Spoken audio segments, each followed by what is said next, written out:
ਇਹ ਜਿਹੜਾ ਬੱਲਬ ਹੈ ਸਾਹਮਣੇ ਲੱਗਿਆ ਹੋਇਆ, ਇਹਨੂੰ ਐਡੀਸਨ ਬੱਲਬ ਬੋਲਦੇ ਨੇ। ਜੋ ਬੱਲਬ ਦੁਨੀਆ ਤੇ ਪਹਿਲੀ ਵਾਰੀ ਬਣਿਆ ਉਸ ਬੱਲਬ ਦੀ ਕਾਪੀ ਹੈ ਇਹ ਸਭ ਤੋਂ ਪਹਿਲਾ ਫਰਿੱਜ ਹੈ। ਆ ਸਭ ਤੋਂ ਪਹਿਲਾ ਫਰਿੱਜ, ਇਹ ਸਭ ਤੋਂ ਪਹਿਲਾ ਫਰਿੱਜ ਹੈ ਜਿਹੜਾ ਵਿਲੀਅਮ ਕੂਲਰ ਨੇ 1755 ਦੇ ਵਿੱਚ ਇਹਨੂੰ ਦੱਸਿਆ ਵੀ ਆਹ ਮਸ਼ੀਨ ਇਸ ਤਰ੍ਹਾਂ ਕੰਮ ਕਰ ਸਕਦੀ ਹੈ। ਇਹ ਜਿਹੜੀ ਮਸ਼ੀਨ ਹੈ 1950 ਦੇ ਵਿੱਚ ਇਹ ਪੁਰਾਣੀ ਸੈਕਿੰਡ ਹੈਂਡ ਮਸ਼ੀਨ ਆਈ ਤੀ ਇੰਡੀਆ 'ਚ। ਇਹ ਸਾਡੇ ਮੋਤੀ ਸਿਨੇਮਾ ਹੈ ਸੰਗਰੂਰ, ਹੁਣ ਤਾਂ ਡਿਸਮੈਂਟਲ ਹੋ ਗਿਆ। ਤੇ ਉੱਥੇ ਇਹ ਮਸ਼ੀਨ 1950 'ਚ ਆਈ ਤੇ 2013 ਤੱਕ ਚੱਲੀ। ਤੇ ਵੱਲੋਂ 65-63 ਸਾਲ ਤੇ 3 ਸ਼ੋਅ ਰੋਜ਼ ਦੇ ਚਲਾਉਣੇ। ਮੈਂ ਉਰੇ ਟਰਾਂਸਫਾਰਮ ਦੇਖ ਪਾ ਰਿਹਾ ਆ, ਇੱਕ ਲਾਈਨ ਵੀ ਜਾਂਦੀ ਦਿਖਦੀ ਪਈ ਹੈ। ਇਹ 11,000 ਵੋਲਟ ਦੀ ਲਾਈਨ ਹੈ ਜਿਹੜੀ ਉੱਪਰ ਪਈ ਹੋਈ ਹੈ ਜੀ। ਇਹ 11,000 ਵੋਲਟ? ਹਾਂ, ਇਹ 11,000 ਵੋਲਟ ਦੀ ਲਾਈਨ ਹੈ। ਹੁਣ ਐਂ ਲੱਗੇ ਹੋ ਕਿ ਇਹ ਵੀ ਚੱਲਦੀ ਹੈ? ਇਹ ਚਾਲੂ ਹੈ ਜੀ ਵਾਕਈ ਚੱਲਦੀ ਹੈ, ਕੋਈ ਸ਼ੱਕ ਨਹੀਂ। ਹਾਂ, ਮੈਂ ਤੁਹਾਨੂੰ ਚਲਾ ਕੇ ਦਿਖਾ ਦਿੰਦਾ।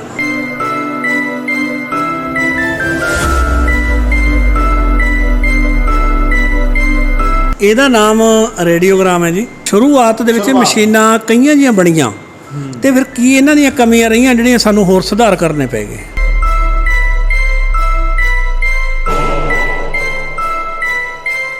ਇਹਨਾਂ ਦੀ ਜਿਹੜੀ ਥਿਊਰੀ ਹੈ, ਅਸੀਂ ਕਹਿੰਦੇ ਮੋਟੀਆਂ ਕਿਤਾਬਾਂ ਦੀ ਤੁਹਾਨੂੰ ਲੋੜ ਨਹੀਂ ਹੈ, ਤੁਸੀਂ ਤਾਂ ਇੰਨੀ ਕੀ ਪੜ੍ਹ ਲਓ ਬਹੁਤ ਹੈ।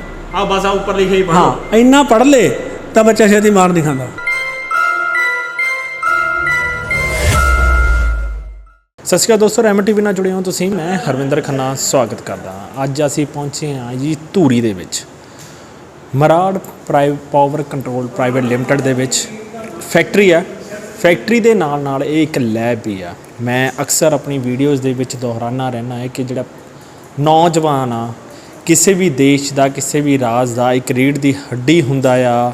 ਜੇ ਉਸ ਨੂੰ ਵਧੀਆ ਸਿੱਖਿਆ ਮਿਲੇ ਤਾਂ ਉਹ ਹਰ ਇੱਕ ਦੇਸ਼, ਉਹ ਹਰ ਇੱਕ ਰਾਜ ਦੀ ਤਰੱਕੀ ਦੇ ਵਿੱਚ ਆਪਣਾ ਬਹੁਤ ਵੱਡਾ ਜਿਹੜਾ ਯੋਗਦਾਨ ਪਾ ਸਕਦਾ ਹੈ। ਕਿਉਂਕਿ ਅੱਜ ਦਾ ਜਿਹੜਾ ਦੌਰ ਹੈ ਉਹ ਚੱਲਦਾ ਇੱਦਾਂ ਆ ਕਿ ਮੈਂ 12ਵੀਂ ਕਰਦਾ, ਬਾਹਰ ਜਾਣਾ, BA ਕੀਤੀ, ਬਾਹਰ ਜਾਣਾ। ਪਤਾ ਨਹੀਂ ਨੌਜਵਾਨਾਂ ਦੇ ਵਿੱਚ ਕਿਉਂ ਇਹ ਜਿਹੜੀ ਕਰਿਓਸਿਟੀ ਆ ਉਹ ਵੱਧਦੀ ਜਾ ਰਹੀ ਆ।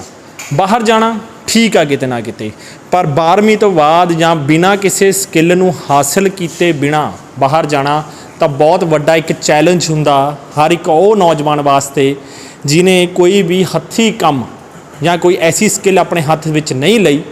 ਤਾਂ ਜਦੋਂ ਉਹ ਕਿਸੇ ਬੇਗਾਨੇ ਮੁਲਕ ਦੇ ਵਿੱਚ ਜਾਂਦਾ ਹੈ ਤਾਂ ਉਹਦੇ ਵਾਸਤੇ ਸਰਵਾਈਵ ਕਰਨਾ ਬੜਾ ਮੁਸ਼ਕਿਲ ਹੋ ਜਾਂਦਾ, ਜਿੱਥੇ ਉਹਨਾਂ ਨੂੰ ਕੋਈ ਵੀ ਕੰਮ, ਜਿਵੇਂ ਖੂਬੀ ਹੁੰਦੀ ਆ ਹਰ ਇੱਕ ਇਨਸਾਨ ਦੇ ਵਿੱਚ ਕੋਈ ਨਾ ਕੋਈ ਐਸਾ ਗੁਣ ਹੁੰਦਾ ਆ ਜਿਸ ਨੂੰ ਉਹ ਹਾਸਲ ਕਰਕੇ ਜੇ ਉਹ ਪਤਾ ਚੱਲ ਜਾਵੇ ਕਿ ਮੈਂ ਇਹ ਕੰਮ ਬਹੁਤ ਆਸਾਨੀ ਨਾਲ ਕਰ ਸਕਦਾ ਤਾਂ ਉਹ ਉਸ ਫੀਲਡ ਦੇ ਵਿੱਚ ਬਹੁਤ ਵਧੀਆ ਤੇ ਵੱਡੀ ਤਰੱਕੀ ਕਰ ਸਕਦਾ। ਸਾਡੇ ਨਾਲ ਅੱਜ ਹੋਣਗੇ ਜੈ ਸਿੰਘ ਜੀ, ਜਿਨ੍ਹਾਂ ਨੇ ਇੱਕ ਬਕਾਇਦਾ ਲੈਬ ਬਣਾਈ ਹੈ। ਲੈਬ ਤੇ ਬੱਚਿਆਂ ਨੂੰ ਸਿਖਾਉਂਦੇ ਵੀ ਨੇ, ਇੱਕ ਉਜਵਲ ਭਵਿੱਖ ਦਿੰਦੇ ਨੇ, ਇੱਕ ਐਸੀ ਸਕਿੱਲ ਦੇ ਦਿੰਦੇ ਨੇ ਕਿਉਂਕਿ ਇਹਨਾਂ ਦੀ ਅੱਖ ਇੰਨੀ ਤੇਜ਼ ਹੈ ਕਿ ਕਿਸੇ ਵੀ ਬੱਚੇ ਨੂੰ ਜਦੋਂ ਦੇਖਦੇ ਨੇ ਤਾਂ ਪਤਾ ਚੱਲ ਜਾਂਦਾ ਕਿ ਇਹ ਬੱਚਾ ਇਹ ਕੰਮ ਸਿੱਖ ਸਕਦਾ ਜਾਂ ਨਹੀਂ ਸਿੱਖ ਜਾਂਦਾ, ਜਾਂ ਕਿਹੜਾ ਕੰਮ ਸਿੱਖ ਸਕਦਾ। ਕਿਉਂਕਿ ਇਸ ਲੈਬ ਦੇ ਵਿੱਚ ਹਰ ਇੱਕ ਪ੍ਰਕਾਰ ਦੇ, ਚਾਹੇ ਉਹ ਮਕੈਨੀਕਲ ਹੋਵੇ, ਇਲੈਕਟ੍ਰੀਕਲ ਹੋਵੇ, ਇਲੈਕਟ੍ਰੋਨਿਕਸ ਹੋਣ, ਹਰ ਇੱਕ ਪ੍ਰਕਾਰ ਦਾ ਕੰਮ ਵੀ ਸਿਖਾਇਆ ਜਾਂਦਾ ਤੇ ਰਿਸਰਚ ਵੀ ਕੀਤੀ ਜਾਂਦੀ। ਸਾਡੇ ਨਾਲ ਜੈ ਸਿੰਘ ਜੀ ਹੋਣਗੇ, ਬਹੁਤ ਬਹੁਤ ਸਵਾਗਤ। ਸਤਿ ਸ਼੍ਰੀ ਅਕਾਲ। ਸਤਿ ਸ਼੍ਰੀ ਅਕਾਲ ਜੀ। ਸਤਿ ਸ਼੍ਰੀ ਅਕਾਲ ਜਨਾਬ। ਭਾਜੀ, ਮੈਂ ਪਹਿਲਾ ਸਵਾਲ ਮੇਰਾ ਇਹੀ ਹੋਊਗਾ, ਜਿੱਥੇ ਨੌਜਵਾਨ ਹੁਣ ਭੱਜ ਰਹੇ ਨੇ ਬਾਹਰ ਨੂੰ ਜੀ, ਕਿੰਨਾ ਕੁ ਸਹੀ ਸਮਝਦੇ ਹੋ? ਕਿਉਂਕਿ ਸਕਿੱਲ ਹਾਸਿਲ ਨਹੀਂ ਕਰ ਪਾਉਂਦੇ, ਉੱਥੇ ਜਾ ਕੇ ਬੜੀਆਂ ਮੁਸ਼ਕਿਲਾਂ ਦਾ ਸਾਹਮਣਾ ਕਰਦੇ ਨੇ, ਬਰਗਰਾਂ ਦੀ ਰੇਹੜੀ, ਜਦ ਕਿ ਉਹ ਕੰਮ ਹੋਰ ਵੀ ਵਧੀਆ ਕਰ ਸਕਦੇ ਨੇ ਕਿਸੇ ਇਲੈਕਟ੍ਰੀਕਲ ਜਾਂ ਇਲੈਕਟ੍ਰੋਨਿਕਸ ਫੀਲਡ ਦੇ ਵਿੱਚ। ਦੇਖੋ ਜੀ, ਜਿੱਥੋਂ ਤੱਕ ਬਾਹਰ ਭੱਜਣ ਦਾ ਸਵਾਲ ਹੈ, ਮਾਈਗ੍ਰੇਸ਼ਨ ਦਾ ਸਵਾਲ ਹੈ, ਇਹ ਤਾਂ ਕਿਤੇ ਨਾ ਕਿਤੇ ਸਮਝਿਆ ਵੀ ਸਾਡੀਆਂ ਸਰਕਾਰਾਂ ਦੀ ਨਲਾਇਕੀ ਹੈ ਵੀ ਉਹਨਾਂ ਬੱਚਿਆਂ ਨੂੰ ਬਾਹਰ ਜਾਣ ਲਈ ਮਜਬੂਰ ਹੋਣਾ ਪੈ ਰਿਹਾ ਹੈ। ਪਰ ਅਸੀਂ ਇਹ ਚਾਹੁੰਦੇ ਹਾਂ ਵੀ ਬਾਹਰ ਜਾਓ, ਜੀ ਸਦਕੇ ਜਾਓ, ਹੁਨਰਮੰਦ ਹੋ ਕੇ ਜਾਓ। ਠੀਕ ਹੈ, ਬਰਗਰ ਪੀਜੇ ਜਾਂ ਕੋਈ ਵੀ ਕੰਮ ਕੋਈ ਨਿੰਦਿਆ ਦੇ ਕਾਬਲ ਨਹੀਂ ਹੁੰਦਾ, ਰੁਜ਼ਗਾਰ ਕੋਈ ਵੀ ਚੰਗਾ ਹੀ ਹੁੰਦਾ, ਪਰ ਸਵਾਲ ਹੈ ਵੀ ਖਾਣੇ ਪੀਣੇ ਦੀਆਂ ਵੀ ਕਿੰਨੀਆਂ ਕਰੇੜੀਆਂ ਲੱਗ ਸਕਦੀਆਂ ਨੇ, ਕਿੰਨਾ ਕੰਮ ਕਰ ਸਕਦੇ। ਜੇ ਵਿਦੇਸ਼ ਦੀ ਗੱਲ ਕਰੀਏ, ਵਿਦੇਸ਼ ਦੇ ਵਿੱਚ ਹਰ ਇੱਕ ਤਕਨੀਕੀ ਫੀਲਡ ਦੇ ਵਿੱਚ ਮਾਹਰਾਂ ਦੀ ਲੋੜ ਹੈ। ਜਿੰਨੀ ਸਾਡੀ ਦੁਨੀਆ ਜਾਂਦੀ ਹੈ ਉਹ ਇਕੱਲਾ ਖਾਓ ਪੀਓ ਤਾਂ ਨਹੀਂ, ਉਹਨੂੰ ਹੋਰ ਸਹੂਲਤਾਂ ਵੀ ਚਾਹੀਦੀਆਂ ਨੇ। ਹੋਰ ਸਹੂਲਤਾਂ ਬਿਜਲੀ ਨਾਲ ਤਾਲੁਕਾਤ ਰੱਖਦੀਆਂ ਨੇ, ਪਲੰਬਿੰਗ ਨਾਲ ਰੱਖਦੇ ਨੇ, ਵੈਲਡਰ ਨਾਲ ਰੱਖਦੀਆਂ ਨੇ। ਬਹੁਤ ਸੋਹਣਾ ਪੈਸਾ ਬਣਦਾ। ਕੱਲ ਰਾਤੀ ਮੈਂ ਕੈਨੇਡਾ ਮੇਰੀ ਗੱਲ ਚੱਲ ਰਹੀ ਸੀ ਮਿੱਤਰ ਨਾਲ, ਕਿਉਂਕਿ ਮੈਂ ਬੱਚਿਆਂ ਦੇ ਕੋਈ ਸਵਾਲ ਤੇ ਉਹਨਾਂ ਤੋਂ ਕਲੀਅਰ ਕਰਾਉਣੇ ਤੇ ਮੈਂ ਉਹਨਾਂ ਨੂੰ ਪੁੱਛਿਆ ਵੀ ਕਿੰਨੇ ਕੁ ਪੈਸੇ ਮਿਲਦੇ ਨੇ। ਉਹ ਕਹਿੰਦੇ ਜੀ ਮੈਂ ਇਸ ਟਾਈਮ $16 ਘੰਟਾ ਦਾ ਲੈ ਰਿਹਾ। $16 ਕੰਮ ਦੇ ਕਾਰੀਗਰ ਨੇ, ਰੱਜ ਕੇ ਕਾਰੀਗਰ ਨੇ। ਪਰ ਸਮੱਸਿਆ ਕਿੱਥੇ ਆ ਰਹੀ ਹੈ? ਉਹ ਕਹਿੰਦੇ ਵੀ ਮੇਰੇ ਕੋਲੇ ਬਕਾਇਦਾ ਲਾਇਸੈਂਸ ਨਹੀਂ ਹੈ। ਲਾਇਸੈਂਸ ਨਹੀਂ ਹੈ। ਜੇ ਲਾਇਸੈਂਸ ਹੋਵੇ ਉਹ ਕਹਿੰਦਾ ਮੈਂ ਘੱਟੋ ਘੱਟ $50 ਤੋਂ $60 ਘੰਟੇ ਦੇ ਵੀ ਲੈ ਸਕਦਾ। ਅਤੇ ਜਿਹੜੇ ਸਾਡੇ ਆਮ ਇੱਥੋਂ ਬੱਚੇ ਜਾਂਦੇ ਨੇ ਉਹ $12-15 ਤੋਂ ਹੀ ਆਪਦਾ ਕੈਰੀਅਰ ਰਨ ਕਰਦੇ ਨੇ। ਕੋਈ ਡਿਲੀਵਰੀ ਬॉय ਬਣ ਗਿਆ, ਕੋਈ ਰੈਸਟੋਰੈਂਟ 'ਤੇ ਲੱਗ ਗਿਆ ਕੁਛ। ਅਸੀਂ ਕਹਿੰਦੇ ਹਾਂ ਵੀ ਜੇ ਤੁਸੀਂ ਜਾਣਾ ਹੈ ਜੀ ਸਰ ਕੇ ਜਾਓ, ਕੋਈ ਬੁਰੀ ਗੱਲ ਨਹੀਂ ਹੈ, ਪਰ ਜੇ ਹੁਨਰਮੰਦ ਹੋ ਕੇ ਜਾਓਗੇ, ਹੁਨਰ ਨਾਲ ਜਿਹੜੀ ਤੁਹਾਡੀ ਕਮਾਈ ਹੈ, ਜੋ ਸਾਡਾ ਮਕਸਦ ਹੈ ਜ਼ਿੰਦਗੀ ਨੂੰ ਬਿਹਤਰ ਤਰੀਕੇ ਨਾਲ ਜਿਉਣਾ, ਤਾਂ ਉਹਦੇ ਲਈ ਤੁਹਾਨੂੰ ਫਿਰ ਜਿਹੜਾ ਪੈਸਾ ਹੈ ਜ਼ਿਆਦਾ ਚਾਹੀਦਾ, ਅਤੇ ਜ਼ਿਆਦਾ ਪੈਸਾ ਲਈ ਜਿਹੜਾ ਹੁਨਰਮੰਦ ਹੋਣਾ ਚਾਹੀਦਾ। ਬਿਲਕੁਲ ਭਾਜੀ, ਹੁਣ ਆਪਾਂ ਅੱਜ ਧੂਰੀ ਸ਼ਹਿਰ ਦੇ ਵਿੱਚ ਖੜ੍ਹੇ ਹਾਂ ਜੀ। ਮੈਂ ਇਹ ਗੱਲ ਕਹਿ ਸਕਦਾ ਕਿ ਪੂਰੇ ਇੰਡੀਆ ਦੇ ਵਿੱਚ ਚਾਲੂ ਹਾਲਤ ਦੇ ਵਿੱਚ ਇੰਨੇ ਇੰਸਟਰੂਮੈਂਟ, ਇੰਨੀਆਂ ਚੀਜ਼ਾਂ ਨਹੀਂ ਹੋਣਗੀਆਂ, ਚਾਹੇ IIT ਬਹੁਤ ਵੱਡੀ ਹੋ ਚੁੱਕੀ ਹੈ, ਪਰ ਉਸ ਮਾਮਲੇ ਦੇ ਵਿੱਚ ਜੇ ਦੇਖਿਆ ਜਾਵੇ ਤਾਂ ਆਪਾਂ ਨਾ ਅਕਸਰ ਵੱਡੇ ਵੱਡੇ ਸ਼ਹਿਰਾਂ ਵੱਲ ਨੂੰ ਭੱਜਦੇ ਹੁੰਦੇ ਆ। ਤੁਸੀਂ ਧੂਰੀ ਸ਼ਹਿਰ ਦੇ ਵਿੱਚ ਹੀ ਕਿਉਂ ਸੋਚਿਆ? ਧੂਰੀ ਨਹੀਂ ਜੀ, ਵੈਸੇ ਤਾਂ ਧੂਰੀ ਦੇ ਪੈਰਾਂ ਦੇ ਵਿੱਚ ਮੇਰਾ ਪਿੰਡ ਹੈ ਕੱਕੜਵਾਲ। ਮੈਂ ਇਸੇ ਪਿੰਡ ਦਾ ਜੰਮ ਵਾਲਾ, ਆਪਦੀ ਮਿੱਟੀ ਨਾਲ ਜੁੜੇ ਹੋਏ ਹਾਂ। ਅਤੇ ਬਾਕੀ ਮੈਂ ਜਿਹੜੀ ਇੱਥੇ ਸਪੈਸ਼ਲ ਹੋਣ ਦਾ ਕਾਰਨ ਹੈ, ਜੇ ਮੈਂ ਲੁਧਿਆਣੇ 'ਚ ਹੋਵਾਂ ਤਾਂ ਉੱਥੇ ਮੈਨੂੰ ਘੱਟੋ ਘੱਟ ਫਰਮ ਦਾ ਨਾਂ ਰੱਖਣਾ ਪਊਗਾ ਵੀ ਇਹ ਮੇਰੀ ਫਰਮ ਹੈ। ਤਾਂ ਬੰਦਾ ਉੱਥੇ ਸੋਚਦਾ ਵੀ ਪੈਨਲ ਬਿਲਡਰ ਕਿਹੜਾ ਬਈ, ਉਹ ਫਲਾਨੀ ਕੰਪਨੀ ਵਾਲਾ, ਇੱਕ ਨਾਮ ਹੁੰਦਾ। ਅਤੇ ਅੱਜ ਜਦੋਂ ਅਸੀਂ ਇੰਡੀਆ 'ਚ ਕਿਤੇ ਜਾਂਦੇ ਹਾਂ ਤਾਂ ਸਾਡੀ ਪਲੇਟ ਦੇ ਉੱਤੇ ਕਾਫੀ ਹੁੰਦਾ ਵੀ ਧੂਰੀ ਵਾਲੇ ਜਾਂ ਕੱਕੜਵਾਲ ਵਾਲੇ। ਕੱਕੜਵਾਲ ਦਾ ਮਤਲਬ ਹੀ ਹੋ ਜਾਂਦਾ ਵੀ ਜੈ ਸਿੰਘ ਦਾ ਮਤਲਬ ਕੱਕੜਵਾਲ, ਅਤੇ ਇੱਦੋਂ ਵੱਡੀ ਬਿਊਟੀ ਹੋਰ ਮੇਰੀ ਕੀ ਹੋਊਗੀ। ਬਿਲਕੁਲ। ਹੁਣ ਮੈਂ ਨਾ ਇੱਕ ਗੱਲ ਜ਼ਰੂਰ ਕਲੀਅਰ ਕਰਦਾ ਦਰਸ਼ਕਾਂ ਨੂੰ ਸ਼ੁਰੂਆਤ ਦੇ ਵਿੱਚ ਕਿ ਇਹ ਮਿਊਜ਼ੀਅਮ ਨਹੀਂ ਹੈਗਾ, ਇਹ ਲੈਬ ਆ ਜਿਹਦੇ ਵਿੱਚ ਸਾਰੇ ਹਰ ਇੱਕ ਚੀਜ਼ ਦੀ ਜੇ ਨੌਲੇਜ ਦੇਣੀ ਆ, ਪ੍ਰੈਕਟੀਕਲ ਨੌਲੇਜ ਦੇਣੀ ਆ, ਤਾਂ ਉਹਦੇ ਵਾਸਤੇ ਤੁਹਾਡੇ ਕੋਲ ਹਰ ਇੱਕ ਚੀਜ਼ ਉਰੇ ਦਿਖਾਈ ਜਾਂਦੀ ਆ, ਸਿਖਾਈ ਜਾਂਦੀ ਆ, ਪ੍ਰਿੰਸੀਪਲ ਸਮਝਾਇਆ ਜਾਂਦਾ, ਸਿਧਾਂਤ ਦੱਸਿਆ ਜਾਂਦਾ ਕਿ ਕਿਵੇਂ ਸ਼ੁਰੂਆਤ ਹੋਈ, ਕਿਵੇਂ ਬਣੀ ਅਤੇ ਅੱਜ ਦੇ ਸਮੇਂ ਦੇ ਵਿੱਚ ਕੀ ਆ। ਭਾਜੀ ਮੇਰੀ ਨਿਗਾਹ ਨਹੀਂ ਹਟ ਰਹੀ, ਦੇਖਣ ਦੇ ਵਿੱਚ ਇੱਕ ਆਮ ਲੱਗਦਾ ਕਿ ਸ਼ਾਇਦ ਕੋਈ ਅਲਮਾਰੀ ਹੈ ਜਾਂ, ਪਰ ਮੈਂ ਇਹ ਦੱਸਦਾ ਕਿ ਭਾਜੀ ਇਹ ਕੀ ਚੀਜ਼ ਹੈ। ਇਹਦਾ ਨਾਮ ਰੇਡੀਓਗ੍ਰਾਮ ਹੈ ਜੀ। ਇਹ ਚੀਜ਼ਾਂ ਨੂੰ ਅਸੀਂ ਬੱਚਿਆਂ ਨੂੰ ਸਿਖਾਉਂਦੇ ਨਹੀਂ ਹਾਂ। ਮੈਂ ਦਰਸ਼ਕਾਂ ਨੂੰ ਇੱਕ ਗੱਲ ਸਾਫ਼ ਕਰਦੇ ਹਾਂ, ਜਿਹੜੀਆਂ ਪੁਰਾਣੀਆਂ ਚੀਜ਼ਾਂ ਨੇ ਇਹਨਾਂ ਨੂੰ ਸਿਖਾਉਣ ਦਾ ਮਤਲਬ ਨਹੀਂ ਹੈ, ਕਿਉਂਕਿ ਇਹਨਾਂ ਦਾ ਜ਼ਮਾਨਾ ਨਹੀਂ ਹੈ, ਪਰ ਇਹ ਸਾਡਾ ਇਤਿਹਾਸ ਹੈ। ਜਾਂ ਅਸੀਂ ਇਹ ਦੱਸਦੇ ਹਾਂ ਵੀ ਸ਼ੁਰੂਆਤ ਦੇ ਵਿੱਚ ਮਸ਼ੀਨਾਂ ਕਈਆਂ ਜਿਹੀਆਂ ਬਣੀਆਂ, ਅਤੇ ਫਿਰ ਕੀ ਇਹਨਾਂ ਦੀਆਂ ਕਮੀਆਂ ਰਹੀਆਂ ਜਿਹੜੀਆਂ ਸਾਨੂੰ ਹੋਰ ਸੁਧਾਰ ਕਰਨੇ ਪੈ ਗਏ। ਬਿਲਕੁਲ। ਅਤੇ ਕਿੱਥੇ ਤੱਕ ਅਸੀਂ ਚੱਲਦੇ ਤੁਰੇ ਹਾਂ। ਇਹ ਜਿਹੜਾ ਰੇਡੀਓਗ੍ਰਾਮ ਹੈ, ਮੇਰੇ ਬਹੁਤ ਹੀ ਪਰਮ ਮਿੱਤਰ ਨੇ ਦਰਸ਼ਨ ਸਿੰਘ ਸਧਿਓੜਾ ਜੀ, ਜਿਨ੍ਹਾਂ ਨੇ ਇਹ ਭੇਟਾ ਕੀਤਾ ਸੀ ਇਸ ਲੈਬ ਨੂੰ। ਅੱਛਾ ਜੀ। ਹਾਂ, ਅਤੇ ਇਹ ਹੁਣ ਚੱਲਦੀ ਹਾਲਤ 'ਚ? ਹਾਂਜੀ। ਇਹ ਦੇਖੋ, ਇਹ ਰੇਡੀਓਗ੍ਰਾਮ ਹੈ, ਇੱਧਰ ਇਹਦਾ ਰੇਡੀਓ ਹੈ, ਇੱਧਰ ਇਹਦੀ ਗ੍ਰਾਮੋਫੋਨ ਹੈ। ਗ੍ਰਾਮੋਫੋਨ ਵੀ ਰਿਕਾਰਡ ਚੇਂਜਰ ਹੈ। ਰਿਕਾਰਡ ਚੇਂਜਰ ਦਾ ਮਤਲਬ ਜਿੰਨੇ ਗ੍ਰਾਮੋਫੋਨ ਹੈ, ਰੂਟੀਨ ਦੇ ਵਿੱਚ ਇੱਕ ਰਿਕਾਰਡ ਹੀ ਉਹਨਾਂ ਵਿੱਚ ਪੈਂਦਾ ਹੁੰਦਾ। ਇਹਦੇ ਵਿੱਚ 10 ਇਕੱਠੇ ਪੈਂਦੇ ਨੇ। 10 ਇਕੱਠੇ ਪੈ ਜਾਂਦੇ ਨੇ। ਆਹ ਤੁਸੀਂ ਹੁਣ ਦੇਖੋਗੇ, ਮੈਂ ਲੀਵਰ ਹਟਾ ਕੇ ਇਹ ਦੇਖ ਸਕਦੇ ਹੋ, ਮੇਰੇ ਵਿੱਚ 2 ਡਿਸਕਾਂ ਨੇ। ਮੈਂ ਸਿਰਫ 2 ਪਾਏ ਹੋਏ ਨੇ, ਕਿਉਂਕਿ ਹੁਣ ਬਹੁਤ ਲੰਬਾ ਟਾਈਮ ਤਾਂ ਅਸੀਂ ਇਹਨੂੰ ਚਲਾਉਂਦੇ ਨਹੀਂ ਹਾਂ। ਹਾਂਜੀ। ਅਤੇ ਇਹਨੂੰ ਅਗਰ ਅਸੀਂ ਪਲੇ ਕਰਦੇ ਹਾਂ ਤਾਂ ਇਹ ਆਟੋਮੈਟਿਕ ਤਰੀਕੇ ਨਾਲ ਹੀ ਆਪਣੀ ਡਿਸਕ ਇਹਨੇ ਇੱਕ ਸੁੱਟਣੀ ਹੈ, ਫਿਰ ਉਹਨੂੰ ਚਲਾਉਣਾ ਹੈ। ਫਿਰ ਜਦੋਂ ਡਿਸਕ ਕੰਪਲੀਟ ਹੋ ਗਈ, ਆਹ ਦੇਖੋ ਇਹਨੇ ਡਿਸਕ ਅਗਲੀ ਸਿੱਟ ਲਈ। ਦੇਖੋ, ਇਹਨੂੰ ਮੈਂ ਮੈਨੂਅਲੀ ਹੱਥ ਨਾਲ ਇਹ ਸੂਈ ਨੂੰ ਚੁੱਕ ਕੇ ਅੰਦਰ ਰੱਖ ਰਿਹਾ, ਬਿਲਕੁਲ ਐਂਡ 'ਤੇ ਰੱਖਤੀ। ਅਤੇ ਇਹਦੇ ਮੁਤਾਬਕ ਜੋ ਮਕੈਨਿਜ਼ਮ ਹੈ, ਉਹਦੀ ਪੋਜੀਸ਼ਨ ਦੇਖ ਰਿਹਾ ਵੀ ਇਹ ਖਤਮ ਹੋ ਗਿਆ ਰਿਕਾਰਡ, ਉਹ ਵਾਪਸ ਮੁੜੇ। ਹੁਣ ਉਹ ਸੈਂਸਰ ਨੇ ਦੁਬਾਰਾ ਚੈੱਕ ਕੀਤਾ, ਉਹ ਅੱਗੇ ਆਪਣਾ ਫਿਰ ਰਿਕਾਰਡ ਉਹਦੇ ਸੁੱਟ ਲਿਆ। ਅਗਲਾ ਰਿਕਾਰਡ ਲੱਗ ਜਾਣਗੇ। ਹਾਂਜੀ। ਦੇਖੋ, ਮੈਂ ਹੁਣ ਫਿਰ ਇਹਨੂੰ ਸਿਰੇ 'ਤੇ ਰੱਖਿਆ। ਹੁਣ ਇਹ ਫਿਰ ਚੈੱਕ ਕਰੂ, ਇਹ ਲੀਵਰ ਨੇ ਦੇਖਣਾ ਵੀ ਕੀ ਉੱਤੇ ਰਿਕਾਰਡ ਹੈ ਜਾਂ ਨਹੀਂ। ਉਹਨੇ ਕਿਹਾ ਵੀ ਰਿਕਾਰਡ ਨਹੀਂ ਹੈ, ਸਿਰੇ ਚਲਾ ਗਿਆ ਮਕੈਨਿਜ਼ਮ। ਅਤੇ ਇਹਨੇ ਹੁਣ ਚੈੱਕ ਕਰਕੇ ਮਕੈਨਿਜ਼ਮ ਨੂੰ ਕਮਾਂਡ ਦੇਣੀ ਵੀ ਉੱਪਰ ਕੋਈ ਡਿਸਕ ਨਹੀਂ ਹੈ, ਫਾਲਤੂ ਚੱਲਣ ਦਾ ਕੋਈ ਫਾਇਦਾ ਨਹੀਂ ਹੈ, ਅਤੇ ਬੰਦ ਹੋ ਗਈ ਹੈ। ਬੰਦ ਹੁਣ ਭਾਜੀ, ਹੁਣ ਜਿਵੇਂ ਇਹ ਜਦੋਂ ਬੰਦ ਹੋਇਆ ਤਾਂ ਬਕਾਇਦਾ ਇੱਕ ਆਵਾਜ਼ ਆਈ ਆ, ਜਿਵੇਂ ਇੱਕ ਸਰੀਏ ਦੀ ਆਉਂਦੀ ਆ। ਮਕੈਨੀਕਲ ਹੈ ਉਹ, ਕਿਉਂਕਿ ਮੋਟਰ ਚੱਲ ਰਹੀ ਹੈ। ਉਹ ਇੱਕ ਮਕੈਨਿਜ਼ਮ ਦੇ ਵਿੱਚ ਜਦੋਂ ਉੱਪਰੋਂ ਉਹਨੂੰ ਸਿਗਨਲ ਆਇਆ, ਉਹਦੇ ਅੱਗੇ ਆ ਕੇ ਲੀਵਰ ਖੜਾ ਹੋ ਜਾਂਦਾ, ਉਹਨੂੰ ਆ ਕੇ ਸਟਰਾਈਕ ਕਰਦੀ ਹੈ। ਅੱਛਾ। ਸਟਰਾਈਕਿੰਗ ਦੇ ਨਾਲ ਜਿਹੜਾ ਮਕੈਨਿਜ਼ਮ ਹੈ ਆਫ ਮੋਡ 'ਚ ਚਲਾ ਜਾਂਦਾ ਹੈ। ਇਹ ਸਾਰਾ ਮਕੈਨੀਕਲ ਹੈ। ਇਹ ਸਾਰਾ ਮਕੈਨੀਕਲ ਮਕੈਨੀਕਲ ਜਿਵੇਂ ਅੱਜ ਕੱਲ ਦਾ ਪ੍ਰੋਗਰਾਮ ਫਿੱਟ ਕਰ ਦਿੰਦੇ ਨੇ।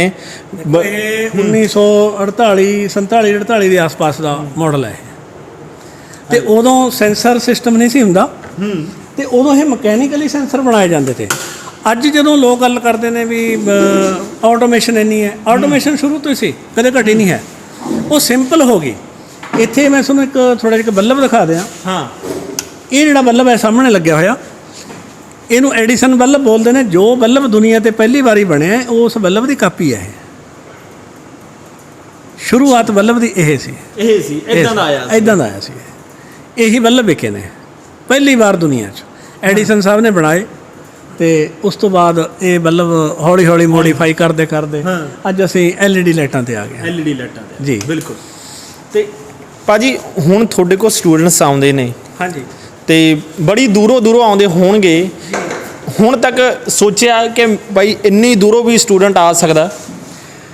ਦੇਖੋ ਜੀ, ਮੈਂ ਕਹਿੰਦਾ ਵੀ ਜਿਹੜਾ ਬੂਟਾ ਹੈ ਉਹ ਚੱਲ ਨਹੀਂ ਸਕਦਾ। ਬੂਟੇ ਕੋਲੇ ਕਿਸੇ ਨੇ ਨਹੀਂ ਆਉਣਾ ਹੁੰਦਾ, ਜੜ ਰੂਪ ਹੈ, ਉਹ ਤਾਂ ਖੜਾ ਹੈ। ਬੂਟਾ ਆਪਦੇ ਤੇ ਕੋਈ ਨਾ ਕੋਈ ਫੁੱਲ ਖੜਾ ਹੁੰਦਾ ਹੈ, ਉਹ 'ਚ ਖੁਸ਼ਬੂ ਪੈਦਾ ਕਰਦਾ ਹੈ, ਤਾਂ ਭੌਰੇ ਤਿਤਲੀਆਂ ਤਾਂ ਆਪੇ ਆ ਜਾਂਦੇ ਨੇ। ਫਿਰ ਉਸ ਦੀ ਮਹਿਕ ਨਾਲ ਆ ਜਾਂਦੇ ਨੇ।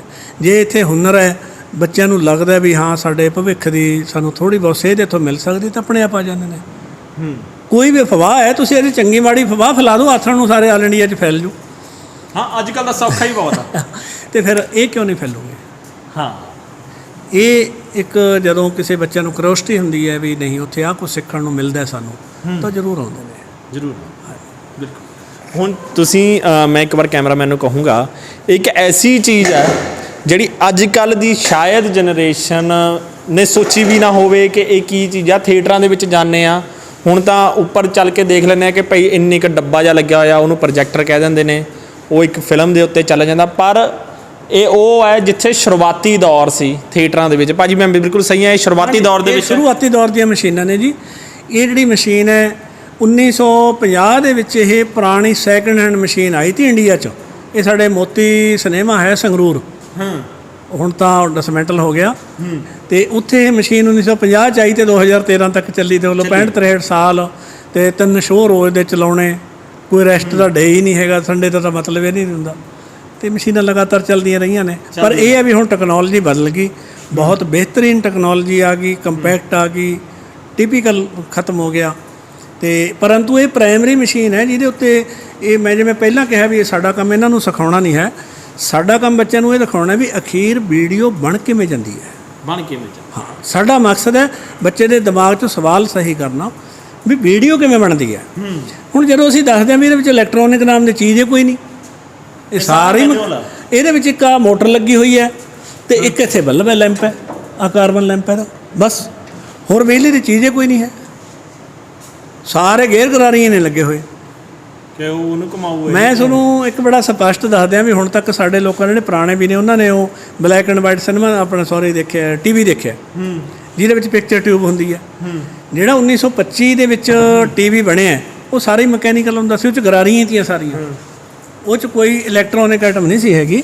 ਉਹ ਗਰਾਰੀਆਂ ਨਾਲ ਹੀ ਬਣਿਆ ਹੋਇਆ ਸੀਗਾ, ਗਰਾਰੀਆਂ ਨਾਲ ਬਣਿਆ ਹੋਇਆ ਸੀਗਾ। ਹੁਣ ਇਹ ਇਸੇ ਕਰਕੇ ਉਰੇ ਰੱਖਿਆ ਹੋਇਆ ਦਰਸ਼ਕੋ ਕਿ ਜਿਹੜੇ ਪ੍ਰਿੰਸੀਪਲ ਨੇ ਕਿ ਕਿਉਂ ਚੇਂਜ ਕਰਨਾ ਪਿਆ, ਕਿੱਦਾਂ ਸ਼ੁਰੂਆਤ ਹੋਈ, ਸਾਰੇ ਉਸ ਬੱਚਿਆਂ ਨੂੰ, ਉਸ ਨੌਜਵਾਨਾਂ ਨੂੰ, ਉਸ ਸਟੂਡੈਂਟ ਨੂੰ ਦੱਸਿਆ ਜਾਵੇ ਕਿ ਕਿੱਦਾਂ, ਕਿਉਂਕਿ ਜਿਹੜੀ ਪਿਕਚਰ ਆ ਉਹ ਸ਼ੁਰੂਆਤੀ ਕਲੀਅਰ ਹੋਵੇ ਤਾਂ ਅੱਜ ਦੇ ਸਮੇਂ ਨੂੰ ਵੀ ਸਮਝਣਾ ਸੌਖਾ ਹੋ ਜਾਂਦਾ ਹਰ ਇੱਕ ਸਟੂਡੈਂਟ ਵਾਸਤੇ। ਦੇਖੋ ਜੀ, ਬੇਸਿਕ ਮੈਂ ਪਹਿਲਾਂ ਵੀ ਕਹਿ ਦਿਆਂ ਵੀ ਕਿਸੇ ਬੱਚੇ ਨੂੰ ਸਿੱਧੀ 10ਵੀਂ ਦੀ ਕਿਤਾਬ ਨਹੀਂ ਪੜ੍ਹਾਈ ਜਾ ਸਕਦੀ, ਜਿਹੜੀ ਕਿ ਅੱਜ ਕੋਸ਼ਿਸ਼ ਕੀਤੀ ਜਾ ਰਹੀ ਹੈ।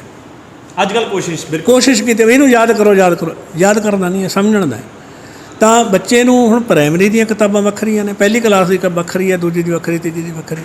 ਹੁਣ ਸਾਡੇ ਕਹਿੰਦੇ ਨੇ ਵੀ ਤੁਸੀਂ ਪਹਿਲੀ ਦੂਜੀ ਨੂੰ ਛੱਡੋ, ਸਿੱਧਾ ਇਹਨੂੰ ਮੈਟ੍ਰਿਕ ਦੀ ਕਿਤਾਬ ਪੜ੍ਹਾਓ। ਇਹ ਮਾਰ ਹੈ। ਇਹ ਜਿਹੜਾ ਪੁਰਾਣਾ ਸਮਾਨ ਹੈ, ਪੁਰਾਣੇ ਸਮਾਨ ਦਾ ਮੈਂ ਕਿਹਾ ਵੀ ਹੋਰ ਕੋਈ ਮਕਸਦ ਨਹੀਂ ਹੁੰਦਾ। ਇਹ ਸਾਡੀ ABC ਹੈ, ਇਹ ਸਾਡੀ ਸਟਾਰਟਿੰਗ ਹੈ। ਹੁਣ ਭਾਜੀ ਆਪਾਂ ਕਿਹੜੀ ਲੈਬ ਦੇ ਵਿੱਚ ਖੜੇ ਆ? ਇਹ ਜਿਵੇਂ ਮੈਂ ਦੇਖ ਪਾ ਰਿਹਾ ਕੰਪਰੈਸਰ ਪਏ ਨੇ, ਫ੍ਰਿਜ ਪਿਆ ਹੈ, AC ਪਿਆ, ਇਹਨੂੰ RAC ਕਹਿੰਦੇ ਨੇ ਜੀ, ਰੈਫਰੀਜਰੇਸ਼ਨ 에ਅਰ ਕੰਡੀਸ਼ਨਿੰਗ ਜਿਹੜੀ ਲੈਬ ਹੈ।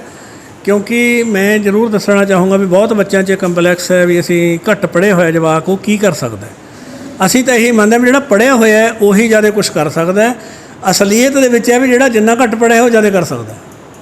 ਅਸਲੀਅਤ ਉਹ ਹੈ। ਅਸਲੀਅਤ ਇਹ ਹੈ ਕਿਉਂਕਿ ਉਹਦਾ ਜਿਹੜਾ ਦਿਮਾਗ ਹੈ ਉਹ ਇੱਕੋ ਹੀ ਕੰਮ ਤੇ ਫੋਕਸ ਹੈ ਵੀ ਮੈਂ ਇਹ ਕੰਮ ਸਿੱਖਣਾ, ਸੌਰੀ ਵੀ ਇਹ ਮੈਂ ਕੰਮ ਸਿੱਖਣਾ। ਉਹ ਜ਼ਿਆਦਾ ਥਿਊਰੀਆਂ 'ਚ ਨਹੀਂ ਪੈਂਦਾ। ਉਹ ਕਹਿੰਦਾ ਵੀ ਮੈਂ ਤਾਂ ਦੱਸੋ ਜੀ ਖੁੱਲ੍ਹੂ ਕਿਵੇਂ, ਬੰਦ ਕਿਵੇਂ ਹੋਊ ਤੇ ਰਿਪੇਅਰ ਕਿਵੇਂ ਹੋਊ। ਜਿਸ ਚੀਜ਼ ਦੀ ਸਾਡੇ ਸਮਾਜ ਨੂੰ ਜ਼ਰੂਰਤ ਹੈ। ਮੈਨੂਫੈਕਚਰਿੰਗ ਤਾਂ ਸਾਡੇ ਕੰਪਿਊਟਰਾਈਜ਼ ਹੋ ਗਈ ਅਤੇ ਆਪਣੇ ਆਪ ਅਸੈਂਬਲੀ ਲਾਈਨਾਂ ਹੋ ਗਈਆਂ, ਰੋਬੋਟ ਹੋ ਗਏ, ਪਰ ਰਿਪੇਅਰ ਦੇ ਵਿੱਚ ਰੋਬੋਟ ਨਹੀਂ ਹੈਗੇ। ਜਿਹੜਾ ਰੁਜ਼ਗਾਰ ਹੈ ਉਹ ਰਿਪੇਅਰ 'ਚ ਹੈ, ਨਵੀਂ ਮੈਨੂਫੈਕਚਰਿੰਗ ਰੁਜ਼ਗਾਰ ਨਹੀਂ ਹੈ। ਰੁਜ਼ਗਾਰ ਨਹੀਂ, ਉਹ ਤਾਂ ਕੰਮ ਪਰ ਕਿਉਂਕਿ ਬਣਾਉਣਾ ਹੀ ਰੋਬੋਟਾਂ ਨੇ। ਉੱਥੇ ਦਾ ਬੰਦਾ ਮਸ਼ੀਨ ਬਣ ਜਾਂਦਾ ਹੈ, ਉਹ ਮਸ਼ੀਨ ਹੈ, ਉੱਥੇ ਦਿਮਾਗ ਦੀ ਲੋੜ ਨਹੀਂ ਹੈ। ਰੋਬੋਟ ਕੰਮ ਕਰ ਰਿਹਾ, ਕਿਸੇ ਚੀਜ਼ ਨੂੰ ਚੱਕ ਕੇ ਗਾਹਾਂ ਕਰਤਾ, ਹੱਥ ਨਾਲ ਤਾਂ ਉੱਥੇ ਕੰਮ ਹੀ ਨਹੀਂ ਹੁੰਦਾ। ਹੁਣ ਜਿਵੇਂ ਮੈਂ ਦੇਖ ਪਾ ਰਿਹਾ ਹੈਗਾ ਕਿ ਹਰ ਇੱਕ ਦੀਵਾਰ ਦੇ ਉੱਤੇ ਕੋਈ ਨਾ ਕੋਈ ਸੀਖ ਲਿਖੀ ਹੈ, ਦੱਸਣ ਦੀ ਕੋਸ਼ਿਸ਼ ਕੀਤੀ ਗਈ ਹੈ ਕਿ ਇਹ ਕਿੱਦਾਂ ਹਰ ਇੱਕ, ਮੈਂ ਕਹਿੰਦਾ ਬਰੀਕ ਤੋਂ ਬਰੀਕ ਚੀਜ਼ ਨੂੰ ਸਮਝਾਉਣ ਦੀ ਕੋਸ਼ਿਸ਼ ਕੀਤੀ ਗਈ ਹੈ। ਜਿਵੇਂ ਹੁਣ ਇਹ ਸਵਾਲ ਹੁੰਦਾ ਜੀ ਵੀ ਫਰਿੱਜ ਪਹਿਲਾਂ ਕਿਹਾ, ਸਭ ਦਿਮਾਗ ਦੇ ਵਿੱਚ ਇੱਕੋ ਹੀ ਹੁੰਦਾ ਵੀ ਸਭ ਤੋਂ ਪਹਿਲਾਂ ਫਰਿੱਜ ਕਿਹਾ ਜਿਹਾ ਬਣਿਆ ਹੋਊਗਾ। ਹਰ ਬੰਦਾ ਸੋਚਦਾ।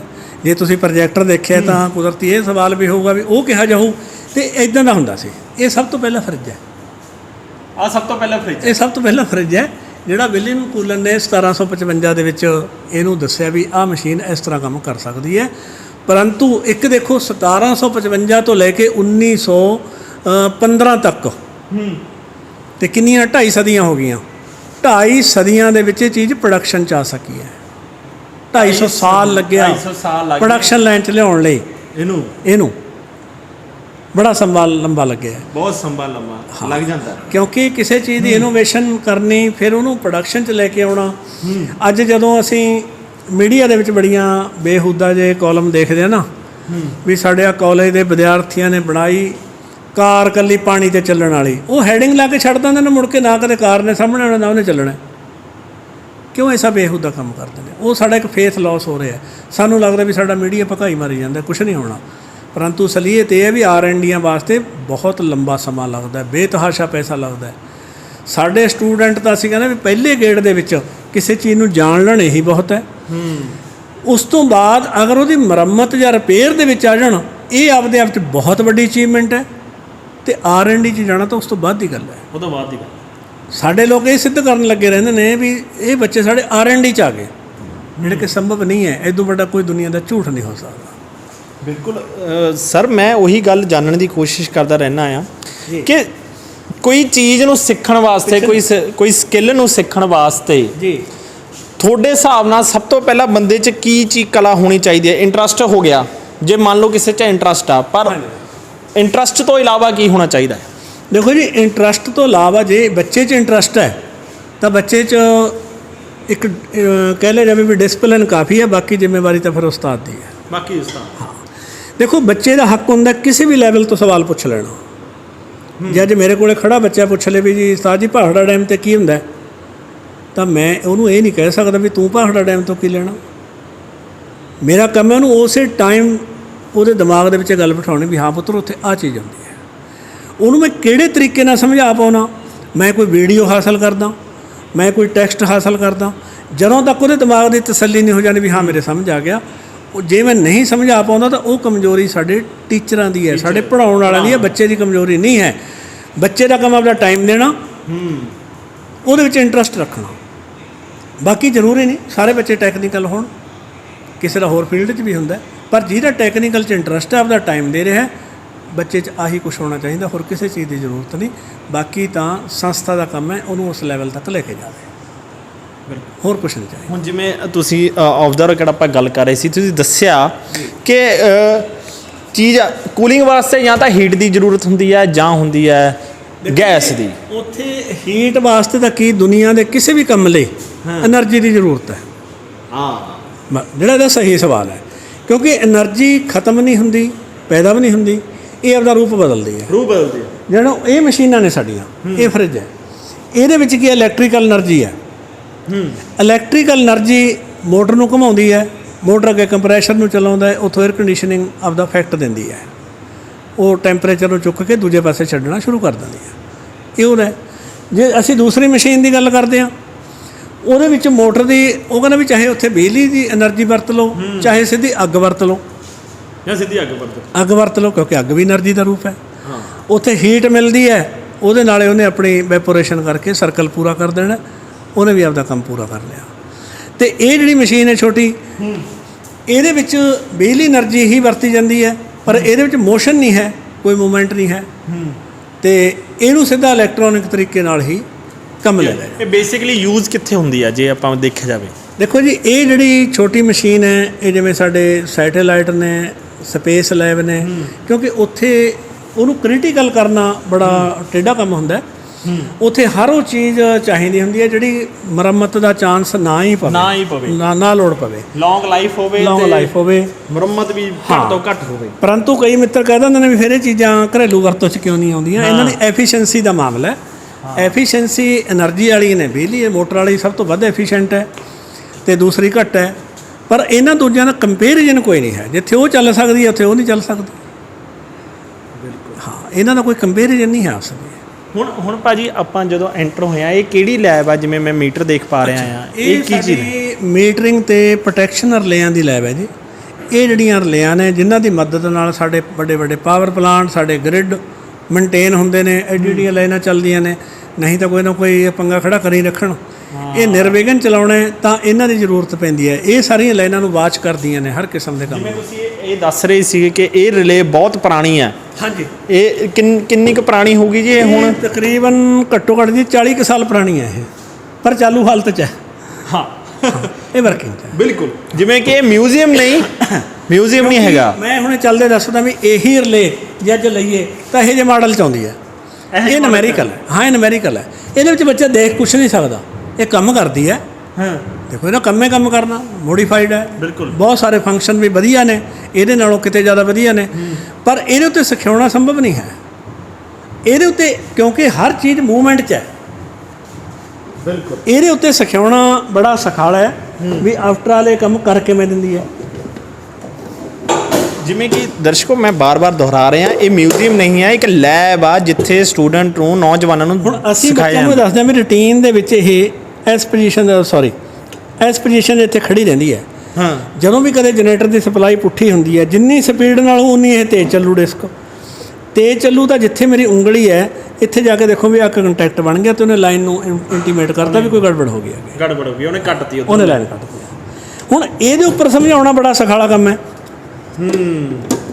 ਵੀ ਕਿਵੇਂ ਕੰਮ ਕਰਦੀ ਹੈ। ਕਿਤਾਬੀ ਕਹਿੰਦੇ ਕਿ ਉਹ ਕਿਤਾਬੀ ਗਿਆਨ ਵੀ ਥੋੜਾ ਬਹੁਤਾ ਜ਼ਰੂਰੀ ਹੁੰਦਾ। ਦੇਖੋ ਜੀ, ਜਿਹੜਾ ਕਿਤਾਬਾਂ ਦਾ ਗਿਆਨ ਹੈ, ਮੈਂ ਸਪਸ਼ਟ ਕਰਦਾ ਵੀ ਕਿਤਾਬਾਂ ਦਾ ਗਿਆਨ ਤਾਂ ਸਾਡੇ ਜਿਹੜੇ ਟੀਚਰ ਨੇ, ਸਾਡੇ ਪ੍ਰੋਫੈਸਰ, ਉਹਨਾਂ ਵਾਸਤੇ ਕਿਤਾਬ ਜ਼ਰੂਰੀ ਹੈ, ਸਟੂਡੈਂਟਾਂ ਵਾਸਤੇ ਕਿਤਾਬ ਨਹੀਂ ਹੋਇਆ ਕਰਦੀ। ਮੈਂ ਪਹਿਲਾਂ ਕਿਹਾ ਵੀ ਸਟੂਡੈਂਟ ਦੇ ਵਿੱਚ ਕਰੋਸਿਟੀ ਚਾਹੀਦੀ ਹੈ, ਉਹਦਾ ਇੰਟਰਸਟ ਚਾਹੀਦਾ, ਤੇ ਪਲੱਸ ਉਹਦਾ ਟਾਈਮ ਚਾਹੀਦਾ। ਉਸ ਤੋਂ ਬਾਅਦ ਨਹੀਂ ਕਿਤਾਬਾਂ ਪੜ੍ਹਨੀਆਂ ਸਾਡਾ ਕੰਮ ਹੈ। ਹਾਂ, ਜੇ ਟੀਚਰ ਸਵਾਲ ਸਾਡਾ ਕੰਮ ਹੈ, ਬਿਲਕੁਲ। ਜਦੋਂ ਸਾਡਾ ਕੰਮ ਹੈ, ਜਦੋਂ ਬੱਚੇ ਨੇ ਸਵਾਲ ਪੁੱਛ ਲਿਆ, ਅਸੀਂ ਉਹਦੀ ਤਸੱਲੀ ਕਰਾਉਣੀ ਹੈ। ਹਾਂ, ਬੱਚੇ ਦਾ ਇੰਟਰਸਟ ਜ਼ਰੂਰ ਪੈ ਜਾਂਦਾ। ਕਈ ਵਾਰ ਇਹ ਹੁੰਦਾ ਜਿਵੇਂ ਮੈਂ ਕਿਸੇ ਕਿਤਾਬ 'ਚੋਂ ਪੜ੍ਹ ਕੇ ਜਾਂ ਮਦਦ ਲੈ ਕੇ ਉਹਨਾਂ ਨੂੰ ਪੜ੍ਹਾ ਰਿਹਾ, ਤੇ ਉਹ ਬੱਚੇ ਪੁੱਛ ਲੈਂਦੇ ਨੇ, ਸਰ ਇਹ ਕਿਤਾਬ ਕਿਹੜੀ ਹੈ, ਅਸੀਂ ਵੀ ਲੈ ਲਈਏ। ਫਿਰ ਉਹ ਕਿਤਾਬ ਪੜ੍ਹੀ ਜਾਂਦੀ ਹੈ। ਹਾਂ, ਅਸੀਂ ਉਹਨੂੰ ਪੁੱਠੇ ਪਾਸੇ ਚਲਾਉਂਦੇ ਹਾਂ ਵੀ ਕਿਤਾਬ ਲਿਆਓ, ਪੜ੍ਹਾਓ, ਯਾਦ ਕਰਕੇ ਆਓ, ਅਸਾਈਨਮੈਂਟਾਂ ਲੈ ਲਓ। ਪੁੱਠਾ ਤਰੀਕਾ ਹੋ ਗਿਆ, ਉੱਥੇ ਕੁਛ ਵੀ ਨਹੀਂ ਸਮਝ ਆਉਂਦਾ। ਦੇਖੋ ਸਾਡੇ ਬੱਚੇ ਚਾਹੇ ਡਿਪਲੋਮਾ ਕਰਦੇ ਨੇ, ਚਾਹੇ B.Tech ਕਰਦੇ ਨੇ, ਜਾਂ M.Tech, ਉੱਥੇ ਇੱਕੋ ਸਮੈਸਟਰ ਸਿਸਟਮ ਹੈ। ਬੱਚੇ 6 ਮਹੀਨੇ ਉਹਨੂੰ ਪੜ੍ਹਦੇ ਰਹਿੰਦੇ ਨੇ, ਪੇਪਰ ਦੇਤੇ, ਪਿਛਲਾ ਭੁੱਲ ਜਾਂਦੇ ਨੇ, ਅਗਲੇ ਨੂੰ ਸ਼ੁਰੂ ਕਰ ਲੈਂਦੇ ਨੇ, ਅਖੀਰ ਨੂੰ ਵਿੱਚੋਂ ਲਾਸਟ ਵੀ ਭੁੱਲ ਜਾਂਦਾ, ਕੰਮ ਖਤਮ ਹੋ ਗਿਆ। ਕਿਉਂਕਿ ਕਹਾਣੀ ਕਹਿੰਦੇ ਨੇ ਕਿ ਸਿਰਫ ਪਾਸ ਹੋਣ ਤੱਕ ਦੀ ਹੁੰਦੀ ਹੈ, ਕਿ ਮੈਂ ਪਾਸ ਹੋ ਜਾਣਾ, ਮੇਰੇ 23 ਜਾਂ 33 ਜਿੰਨੇ ਵੀ ਪਾਸ ਹੋਣ ਜੋਗੇ ਨੰਬਰ ਆ ਜਾਣ, ਜਾਂ ਵੱਧ ਤੋਂ ਵੱਧ ਨੰਬਰ ਆ ਜਾਣ। ਉੱਥੇ ਰੈਂਕ ਦੇ ਗੇਮ ਹੈ। ਅਲੱਗ ਨਾ, ਜੇ ਨੰਬਰ ਵਧੀਆ ਹੋਏ ਤਾਂ ਸਾਨੂੰ ਹੋਰ ਕਾਲਜ ਮਿਲ ਜੂ, ਤਾਂ ਸ਼ਾਇਦ ਸਾਨੂੰ ਨੌਕਰੀ ਮਿਲ ਜੂ, ਪਰ ਅਸਲੀਅਤ ਇਹ ਹੈ ਵੀ ਹੁਣ ਇਹਦਾ ਜ਼ਮਾਨਾ ਬਦਲ ਗਿਆ। ਹੁਣ ਤਾਂ ਇਹ ਹੈ ਵੀ ਠੀਕ ਹੈ, ਤੁਹਾਡੇ ਕੋਲ ਜੇ ਡਿਗਰੀ ਹੈ ਤਾਂ ਮੂਹਰਲਾ ਬੰਦਾ ਡਿਮਾਂਡ ਕਰਦਾ ਵੀ ਜਿੱਡੀ ਵੱਡੀ ਤੇਰੇ ਕੋਲ ਡਿਗਰੀ ਹੈ, ਉਨਾ ਹੀ ਤੇਰਾ ਹੁਨਰਮੰਦ ਹੋਣਾ ਜ਼ਰੂਰੀ ਹੈ। ਜੇ ਤੂੰ ਹੁਨਰਮੰਦ ਨਹੀਂ ਹੈ ਤਾਂ ਵੀ ਕਿਸੇ ਕੰਮ ਦਾ ਨਹੀਂ ਹੈ। ਇਕੱਲੇ ਹੀ ਹੁਨਰਮੰਦ ਹੈ, ਕਿਸੇ ਚੀਜ਼ ਦਾ ਕੰਸਟਰਕਸ਼ਨ ਦਾ ਪਤਾ ਹੀ ਹੈ ਨਹੀਂ, ਡਿਜ਼ਾਈਨ ਦਾ, ਫਿਰ ਵੀ ਕਿਸੇ ਕੰਮ ਦਾ ਨਹੀਂ ਹੈ। ਹਾਂ, ਇਹ ਦੋਵੇਂ ਲਾਈਨਾਂ ਦਾ ਕੰਬੀਨੇਸ਼ਨ ਹੈ, ਖੂਬਸੂਰਤੀ ਹੈ, ਪਰ ਅਸੀਂ ਇੱਕ ਲਾਈਨ ਨੂੰ ਸਾਹਮਣੇ ਰੱਖਦੇ, ਦੂਜੀ ਨੂੰ ਗਾਇਬ ਕਰ ਦਿੰਦੇ ਹਾਂ। ਭਾਜੀ ਹੁਣ ਆਪਾਂ ਅਗਲੀ ਲੈਬ ਦੇ ਵਿੱਚ ਆ ਗਏ। ਹਾਂ, ਇਹ ਮਕੈਨੀਕਲ ਦੀ ਹੈ, ਕਿਉਂਕਿ ਇਹਦੇ ਵਿੱਚ ਅਸੀਂ ਬਹੁਤ ਜ਼ਿਆਦਾ ਐਕਸਪਰਟ ਤਾਂ ਨਹੀਂ ਹੈਗੇ, ਪਰ ਇਹ ਮਸ਼ੀਨਾਂ ਨਾਲ ਸਾਡਾ ਵਾਹ ਪੈਂਦਾ ਸਿੱਧੇ ਰੂਪ 'ਚ, ਕਿਉਂਕਿ ਇੰਜਣ ਨੇ ਸਾਡੇ ਜਨਰੇਟਰਾਂ ਦੇ ਵਿੱਚ ਨੇ, ਸਾਡੀਆਂ ਮੋਟਰਾਂ ਦੇ ਨਾਲ ਗੇਅਰ ਲੱਗੇ ਹੋਏ ਨੇ, ਕਿਸੇ ਮਸ਼ੀਨ ਦੇ ਵਿੱਚ ਹਾਈਡ੍ਰੋਲਿਕ ਸਿਸਟਮ ਉਹ ਵੀ ਇਲੈਕਟ੍ਰੀਕਲ ਨਾਲ ਚੱਲਦਾ ਕਰਨਾ ਹੈ, ਕਿਸੇ 'ਚ ਨਮੈਟਿਕ ਸਿਸਟਮ ਹੈ ਉਹ ਵੀ ਚੱਲਦਾ ਕਰਨਾ ਹੈ। ਸੋ ਦੈਟ ਇੱਥੇ ਤਕਰੀਬਨ ਇਸ ਟ੍ਰੇਡ ਦੇ ਨਾਲ ਤਾਲੁਕਾਤ ਰੱਖਦੇ ਜਿਹੜੇ ਕੰਪਰੈਸ਼ਰ ਨੇ, ਪੰਪ ਨੇ ਤੇ ਸਿਲੰਡਰਸ ਨੇ ਹਾਈਡ੍ਰੋਲਿਕ ਦੇ ਜਾਂ ਨਮੈਟਿਕ ਦੇ, ਉਹ ਸਾਰੇ ਇਹ ਇੱਥੇ ਰੱਖੇ ਹੋਏ ਨੇ। ਹੁਣ ਜਿਵੇਂ ਇਹ ਜ਼ਿਆਦਾ ਪੁਰਾਣੇ ਨਹੀਂ ਹੈਗੇ, ਇਹ ਅੱਜ ਦੇ ਟਾਈਮ ਦੇ ਹੀ ਨੇ, ਇਹ ਨਵੇਂ ਨੇ, ਇਹ ਸਾਰਾ ਤਕਰੀਬਨ ਨਵਾਂ ਸਮਾਨ ਹੈ, ਕੋਈ ਪੁਰਾਣਾ ਸਮਾਨ ਨਹੀਂ ਹੈ। ਪੁਰਾਣੇ ਦਾ ਮਤਲਬ ਇੱਕੋ ਹੀ ਹੁੰਦਾ ਵੀ ਸਿੰਪਲਿਸਿਟੀ। ਬਿਲਕੁਲ। ਜਿਹੜੀ ਸਿੰਪਲ ਚੀਜ਼ ਹੈ ਉਹ ਤੁਹਾਨੂੰ ਪੜ੍ਹਾਉਣੀ ਬਹੁਤ ਸਖਾਲੀ ਹੈ। ਜਦੋਂ ਬੱਚਾ ਇੱਕ ਵਾਰ ਪੌੜੀ ਤੇ ਪੈਰ ਧਰ ਗਿਆ ਫਿਰ ਤਾਂ ਉਹ ਆਪਣੇ ਆਪੇ ਦੌੜ ਲੈ, ਆਪਣੇ ਆਪ ਦੌੜ ਲੈਂਦਾ। ਉਹਨੂੰ ਪਹਿਲੇ ਵੇਰ ਹੀ ਮੋਸ਼ਨ 'ਚ ਲਿਆਉਣਾ ਜਿਹੜਾ ਜ਼ਿਆਦਾ ਔਖਾ ਕੰਮ ਹੈ। ਹੁਣ ਤੁਹਾਡੇ ਕੋਲ ਸਰ ਕਿੰਨੀ ਲੱਗਦਾ ਨਹੀਂ ਔਖਾ? ਹੁਣ ਮੰਨ ਲਓ ਕਿੰਨੇ ਸਟੂਡੈਂਟ ਆਉਂਦੇ ਹੋਣਗੇ ਜੀ, ਕਈ ਵਾਰ ਤੁਹਾਨੂੰ ਲੱਗ ਜਾਂਦਾ ਪਤਾ ਕਿ ਹਾਂ ਕਿ ਇਹ ਬੰਦਾ ਸਿੱਖ ਸਕਦਾ, ਪਰ ਇਹ ਜੇ ਧਿਆਨ ਦੇਵੇ ਤਾਂ, ਕਿਉਂਕਿ ਅਕਸਰ ਜਿਹੜੇ ਬੱਚੇ ਹੁੰਦੇ ਨੇ ਉਹ ਕੋਈ ਨਾ ਕੋਈ ਐਸੀ ਹਰਕਤ ਕਰਦੇ ਨੇ ਜਾਂ ਚੌੜਬਾਜ਼ੀ ਕਰਦੇ ਨੇ ਤੇ ਫਿਰ ਗੁੱਸਾ ਵੀ ਆਉਂਦਾ ਜੀ, ਪਰ ਇਹ ਪਤਾ ਹੁੰਦਾ ਕਿ ਹਾਂ ਜੇ ਕਰੇ ਕਿ ਪਰ ਇਹ ਕਰ ਜੂਗਾ, ਪਰ ਮੈਂ ਇਹਨੂੰ ਸਿਖਾ ਕੇ ਛੱਡੂ। ਕੋਈ ਐਸੇ ਸਟੂਡੈਂਟ ਨਾ ਕਦੇ ਵਾਹ ਪਿਆ ਹੋਵੇ ਕਿ ਹਾਂ ਮੈਂ ਉਹ ਚੰਡ ਕੇ ਭੇਜਤਾ? ਬਹੁਤ ਵਾਰ ਵਾਹ ਪੈਂਦਾ ਜੀ। ਬਹੁਤ ਬੱਚੇ ਨੇ ਜਿਹੜੇ ਕੋਈ ਗੁਸਤਾਖੀ ਕਰਦੇ ਨੇ। ਦੇਖੋ ਮੈਂ ਸਾਹਿਬ ਨੇ ਗਲਤੀਆਂ ਗੁਸਤਾਖੀਆਂ ਨਾਲ ਬੜਾ ਫਰਕ ਹੁੰਦਾ। ਗਲਤੀਆਂ ਅਣਜਾਣੇ 'ਚ ਹੋ ਜਾਂਦੀਆਂ ਨੇ, ਗਲਤੀ ਦੀ ਕਦੇ ਕੋਈ ਸਜ਼ਾ ਨਹੀਂ ਹੁੰਦੀ। ਜਿਹੜੇ ਗੁਸਤਾਖੀ ਹੈ ਉਹਦੀ ਪਨਿਸ਼ਮੈਂਟ ਲਾਜ਼ਮੀ ਹੈ, ਕਿਉਂਕਿ ਗੁਸਤਾਖੀਆਂ ਦੀ ਜਿਹੜੀ ਪਨਿਸ਼ਮੈਂਟ ਹੈ ਉਹ ਸਾਡਾ ਸਿਸਟਮ ਵੀ ਦਿੰਦਾ, ਸਾਡਾ ਸਮਾਜ ਵੀ ਦਿੰਦਾ, ਸਾਡੀ ਪੁਲਿਸ ਵੀ ਦਿੰਦੀ ਹੈ, ਸਾਡੀਆਂ ਅਦਾਲਤਾਂ ਵੀ ਦਿੰਦੀਆਂ ਨੇ। ਕਿਉਂਕਿ ਜੇ ਤਾਂ ਅਸੀਂ ਉਹਨੂੰ ਬਣਾਉਣਾ ਫਿਰ ਤਾਂ ਸਾਨੂੰ ਉਹਨੂੰ ਪਨਿਸ਼ਮੈਂਟ ਲਾਜ਼ਮੀ ਕਰਨੀ ਪਊ। ਅਤੇ ਜੇ ਇਹ ਹੈ ਵੀ ਖਸਮਾਂ ਨੂੰ ਖਾਏ ਅਸੀਂ ਲੈਣਾ ਕੀ ਹੈ, ਫਿਰ ਕੋਈ ਜ਼ਰੂਰਤ ਨਹੀਂ ਹੈ। ਫਿਰ ਇਹਦੇ ਸਖਾਲਾ ਖੜਾ ਛੁੱਟਦਾ। ਇਸ ਕਰਕੇ ਜਦੋਂ ਕੋਈ ਗੁਸਤਾਖੀ ਕਰਦਾ ਤਾਂ ਉਹਨੂੰ ਮਾੜਾ ਮੋਟਾ ਫਿਰ ਥੋੜ੍ਹਾ ਥੱਪਾ ਵੀ ਕਰਨਾ ਪੈਂਦਾ। ਹਾਂ, ਰਿਪੇਅਰ ਹੁੰਦੀ ਹੈ। ਪਰ ਉਹ ਬੱਚੇ ਮੈਂ ਸਮਝਦਾ ਵੀ ਜਿਹੜੇ ਇੱਕ ਵਾਰ ਉਹਨੇ ਨਲਾਇਕੀ ਕੀਤੀ ਪਰ ਉਹਨਾਂ ਨੇ ਜੁੱਤੀਆਂ ਖਾ ਕੇ ਰਿਲਾਈਜ਼ ਕਰਕੇ ਉਹ ਬੱਚੇ ਬਹੁਤ ਟੌਪ 'ਤੇ ਚਲੇ ਗਏ, ਬਹੁਤ ਟੌਪ 'ਤੇ ਚਲੇ ਗਏ। ਕਿਉਂਕਿ ਉਹਨਾਂ ਨੂੰ ਜੇ ਗੁਸਤਾਖੀ ਕਰਨੀ ਆਈ ਉਹਦੀ ਸਜ਼ਾ ਵੀ ਮਿਲ ਗਈ ਤਾਂ ਉਹਨੂੰ ਉਹ ਐਕਸੈਪਟ ਵੀ ਕਰਕੇ ਵੀ ਠੀਕ ਹੈ ਸਾਡੀ ਗਲਤੀ ਸੀ। ਜਦੋਂ ਗਲਤੀ ਮੰਨ ਲਈ ਗਈ ਤਾਂ ਫਿਰ ਉਹਦੇ 'ਚ ਸੁਧਾਰ ਦਾ ਬਹੁਤ ਚਾਂਸ ਹੈ। ਜਿੰਨੀ ਦੇ ਜੇ ਬੱਚਾ ਸਮਝਦਾ ਵੀ ਨਹੀਂ ਮੈਂ ਤਾਂ ਕਿਸੇ ਦੀ ਝਿੜਕ ਨਹੀਂ ਚੱਲਣੀ, ਇਹਦਾ ਮਤਲਬ ਉਹ ਆਪਦੀ ਗੁਸਤਾਖੀ ਨੂੰ ਰੈਗੂਲਾਈਜ਼ ਕਰ ਰਿਹਾ ਵੀ ਠੀਕ ਹੈ, ਜਸਟੀਫਾਈ ਕਰ ਰਿਹਾ, ਫਿਰ ਉਹਦੇ ਵਿੱਚ ਸਿੱਖਣ ਦੀ ਸੰਭਾਵਨਾ ਖਤਮ ਹੋ ਜਾਂਦੀ ਹੈ। ਭਾਜੀ ਹੁਣ ਆਪਾਂ ਇਹ ਕਿ ਸਲੈਬ ਦੇ ਵਿੱਚ ਖੜੇ ਹਾਂ, ਜਿਵੇਂ ਉਰੇ ਕਨੈਕਟਰ ਪਏ ਨੇ, ਬ੍ਰੇਕਰ ਪਏ ਨੇ, ਅਲੱਗ-ਅਲੱਗ ਇੰਸਟਰੂਮੈਂਟ ਪਏ ਨੇ ਇਲੈਕਟ੍ਰਿਕ ਦੇ। ਇਹਨੂੰ ਜੀ ਲੋ ਵੋਲਟੇਜ ਸੁੱਚ ਗੇਅਰ ਦੀ ਲੈਬ ਹੈ ਸਾਡਾ। ਇਹ ਕਹਿ ਲਵੇ ਵੀ ਲੋ ਵੋਲਟੇਜ ਉੱਥੇ ਤੱਕ ਹੈ ਜਿੱਥੇ ਤੱਕ ਸਿੱਧੇ ਤੌਰ 'ਤੇ ਅਸੀਂ ਇਹ ਚੀਜ਼ਾਂ ਨੂੰ ਵਰਤੋਂ 'ਚ ਲੈਂਦੇ ਹਾਂ। ਸਾਡੇ ਡੋਮੈਸਟਿਕ ਜਾਂ ਸਾਡੇ ਹੈਗੇ ਨੇ ਕਮਰਸ਼ੀਅਲ ਕੰਪਲੈਕਸ ਜਾਂ ਸਾਡੀਆਂ ਇੰਡਸਟਰੀਆਂ, ਉਹ ਸਾਰੇ ਦਾ ਸਾਰਾ ਸਮਾਨ ਇੱਥੇ ਮੌਜੂਦ ਹੈ। ਬਿਲਕੁਲ। ਕਿਉਂਕਿ ਬੱਚੇ ਨੂੰ ਅਸੀਂ ਬਿਨਾਂ ਚੀਜ਼ ਦਿਖਾਏ, ਬਿਨਾਂ ਖੋਲ੍ਹੇ, ਬਿਨਾਂ ਖੰਡਿਆਏ ਨਹੀਂ ਸਿਖਾ ਸਕਦੇ। ਇੰਜੀਨੀਅਰਿੰਗ ਹੈ, ਮੰਨਿਆ ਬੱਚੇ ਦੇ ਯਾਦ ਵੀ ਹੋ ਜਾਵੇ ਇੱਥੇ ਆ ਹੈ। ਜੇ ਮੈਂ ਟੂਲ ਹੱਥ 'ਚ ਦੇ ਦਿਆਂ ਤਾਂ ਟੂਲ ਨਾਲ ਚਲਾਉਣਾ ਆਇਆ, ਜਾਂ ਚੀਜ਼ ਤੋੜ ਲਈ ਤਾਂ ਫਿਰ ਫਾਇਦਾ ਕਾਹਦਾ? ਕੋਈ ਫਾਇਦਾ ਨਹੀਂ ਹੈ। ਹੁਣ ਭਾਜੀ ਹੁਣ ਜਿਵੇਂ ਆ ਪਈ ਆ ਇੱਕ ਦੇਖਣ ਦੇ ਵਿੱਚ, ਜੇ ਮੈਂ ਦੇਖਾਂ ਤਾਂ ਮੈਨੂੰ ਤਾਂ ਐਂ ਲੱਗ ਰਿਹਾ ਕਿ ਜਿਵੇਂ ਕੋਈ ਭੱਠੀ ਹੁੰਦੀ ਆ, ਪਰ ਇਹ ਹੈ ਕੀ ਅਸਲ ਦੇ ਵਿੱਚ? ਇਹ AC ਵੀ ਹੈ ਜੀ, ਬ੍ਰੇਕਰ ਕਹਿੰਦੇ ਨੇ ਇਹਨੂੰ ਅਸੀਂ। ਸਾਡੀ ਇਲੈਕਟ੍ਰੀਕਲ ਦੀ ਲਾਈਨ ਦੇ ਵਿੱਚ ਬੜਾ ਹੀ ਅਹਿਮ ਪਾਰਟ ਹੈ। ਇਹ ਇਕੱਲੇ ਹੀ 3 ਲੱਖ ਰੁਪਏ ਦਾ ਪਾਰਟ ਹੈ। ਇਹ ਇਕੱਲਾ ਇੰਨਾ ਪਾਰਟ ਹੈ, ਇਹ ਜਿੰਨਾ ਦਿਖ ਰਿਹਾ ਇਹ 3 ਲੱਖ ਰੁਪਏ ਦਾ ਪਾਰਟ ਹੈ। ਹੇਠਾਂ ਸਾਡੇ ਪੈਨਲਾਂ ਦੇ ਵਿੱਚ ਇਹ ਵਰਤੋਂ 'ਚ ਆਉਂਦਾ। 3 ਲੱਖ ਦਾ ਕਿ ਹੇਠਾਂ 15 ਲੱਖ ਰੁਪਏ ਦੇ ਵੀ ਲੱਗੇ ਹੋਏ ਨੇ, ਵਰਤੋਂ 'ਚ ਆਉਂਦੇ ਨੇ।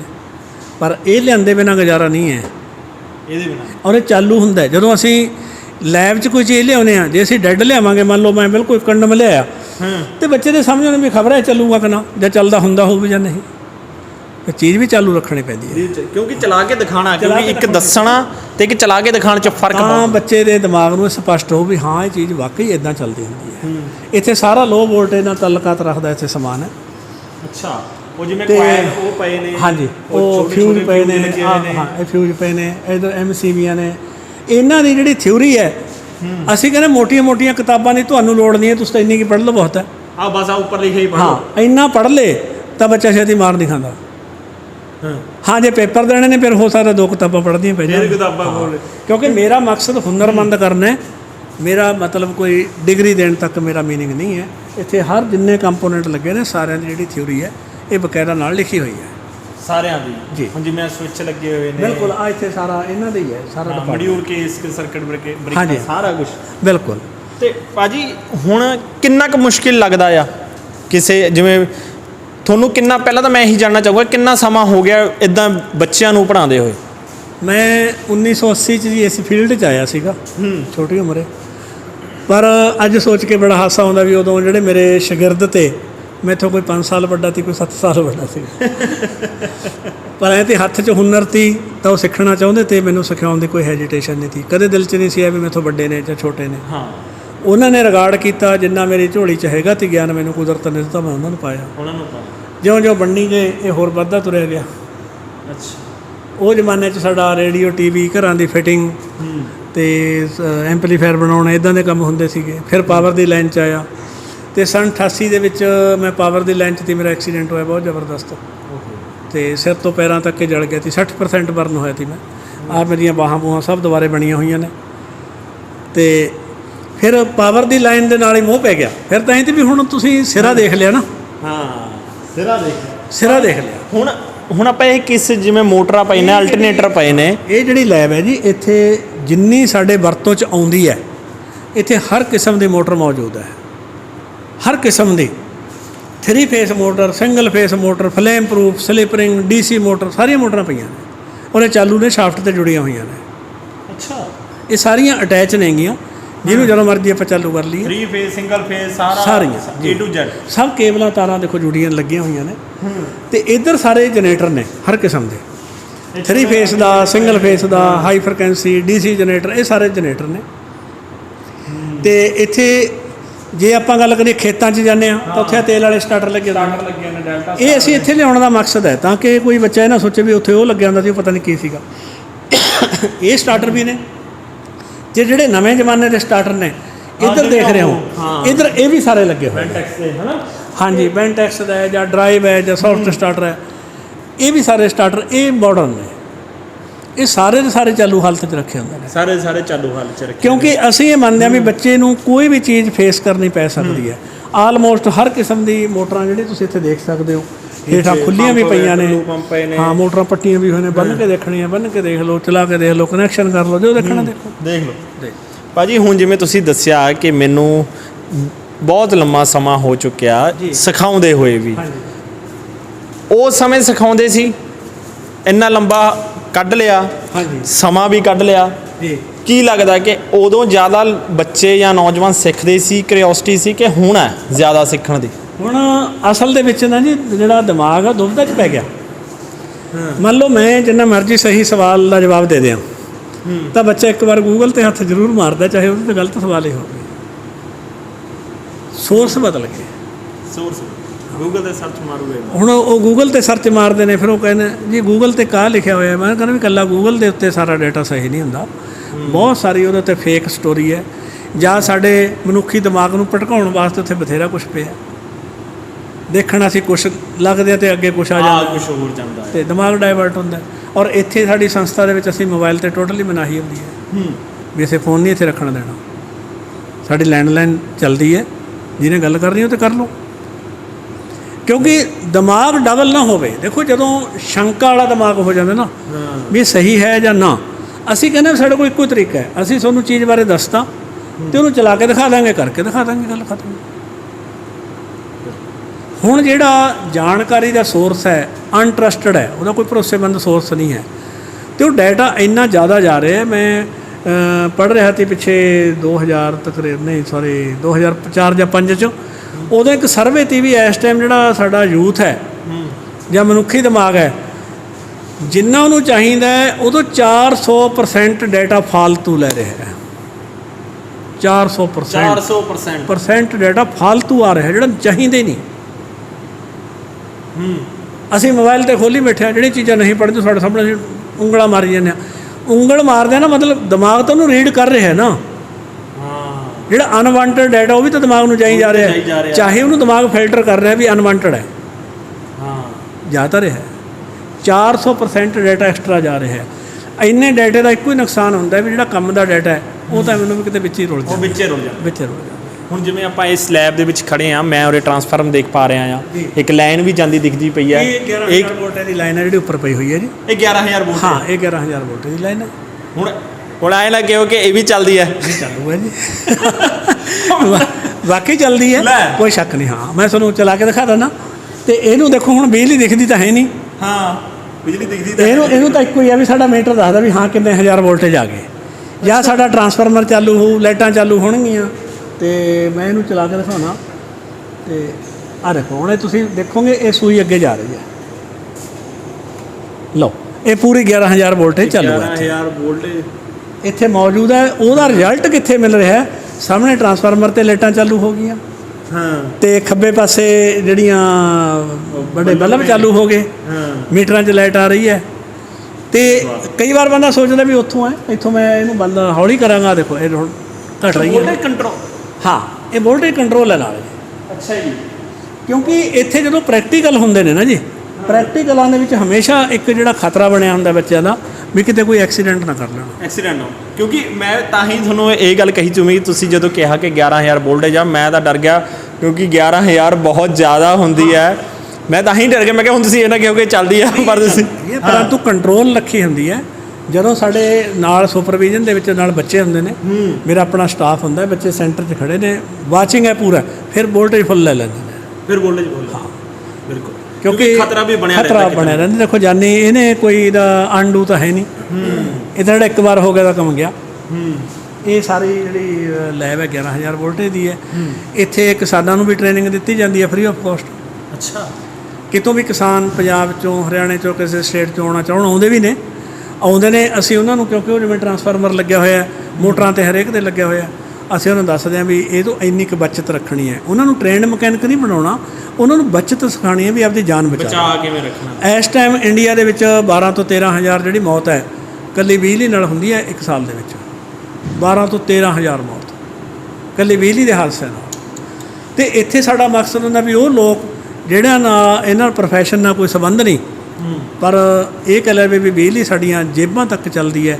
ਅੱਧਿਆਂ ਦੇ ਤਾਂ ਪੇਸ ਮੇਕਰ ਵੀ ਦਿਲ ਨੂੰ ਧੜਕਾ ਰਹੇ ਨੇ, ਤੇ ਇਹਦੇ ਬਾਰੇ ਜਾਣਨਾ ਬਹੁਤ ਜ਼ਰੂਰੀ ਹੈ ਵੀ ਯਾਰ ਇਹ ਤੋਂ ਬਚਣਾ ਕਿਵੇਂ ਹੈ। ਕੰਮ ਲਓ ਬੜੀ ਖੁਸ਼ੀ ਨਾਲ, ਪਰ ਇਹ ਤੋਂ ਬਚਣਾ ਸਿੱਖੋ। ਜਿਵੇਂ ਸਰ ਮੈਂ ਇੱਕ ਹੁਣ ਆਖਰ ਦੇ ਵਿੱਚ ਆਊਂਗਾ, ਹਾਂਜੀ ਆਪਾਂ ਆਫ ਦਾ ਰੈਕਡ ਗੱਲ ਕਰ ਰਹੇ ਸੀ, ਬੜੀ ਖੁਸ਼ੀ ਹੋਈ ਤੁਸੀਂ ਜਦੋਂ, ਹਾਂ ਬੜੀ ਖੁਸ਼ੀ ਹੋਈ ਜਦੋਂ ਤੁਸੀਂ ਦੱਸਿਆ ਕਿ ਜੋ ਕੋਈ ਵੀ ਧੀ ਧਿਆਣੀ ਇਸ ਲੈਬ ਦੇ ਵਿੱਚ ਆਉਂਦੀ ਆ ਤਾਂ ਤੁਹਾਡੀ ਕੁੜੀ ਬਣ ਜਾਂਦੀ ਆ, ਇਸ ਲੈਬ ਦੀ ਕੁੜੀ ਬਣ ਜਾਂਦੀ ਆ। ਤੁਸੀਂ ਉਹਨਾਂ ਦਾ ਵਿਆਹ ਵੀ ਕਰਦੇ ਹੋ, ਧਿਆਨ ਵੀ ਪੂਰਾ ਰੱਖਦੇ ਹੋ। ਵਿਆਹ ਤੋਂ ਬਾਅਦ ਵੀ ਇੱਕ ਵਿਆਹ ਕਰਨਾ, ਅਤੇ ਵਿਆਹ ਤੋਂ ਬਾਅਦ ਜਿਹੜੀ ਜ਼ਿੰਮੇਵਾਰੀ ਇੱਕ ਪਿਤਾ ਨਿਭਾਉਂਦਾ ਆ ਜਾਂ ਉਸਦੇ ਸਹੁਰੇ ਜਾਂ ਪੇਕੇ ਘਰ ਤੋਂ ਨਿਭਾਏ ਜਾਂਦੇ ਨੇ, ਉਹ ਸਾਰੇ ਜਿਹੜੇ ਫਰਜ਼ ਨੇ ਤੁਸੀਂ ਅਦਾ ਕਰਦੇ। ਦੇਖੋ ਜੀ, ਜਦੋਂ ਸਾਡੇ ਕੋਲੇ ਛੋਟਾ ਜਿਹਾ ਬੂਟਾ ਸਾਡੇ ਘਰੇ ਆ ਗਿਆ, ਫਿਰ ਉਹ ਕਿਸੇ ਦੀ ਨਹੀਂ ਰਹੀ। ਫਿਰ ਉਹ ਜਿਹੜੇ ਪਹਿਲੇ ਮਾਂ ਪਿਓ ਨੇ, ਉਹਦੇ ਜਨਮ ਦੇ ਮਾਂ ਪਿਓ, ਅਸੀਂ ਕਰਮ ਦੇ।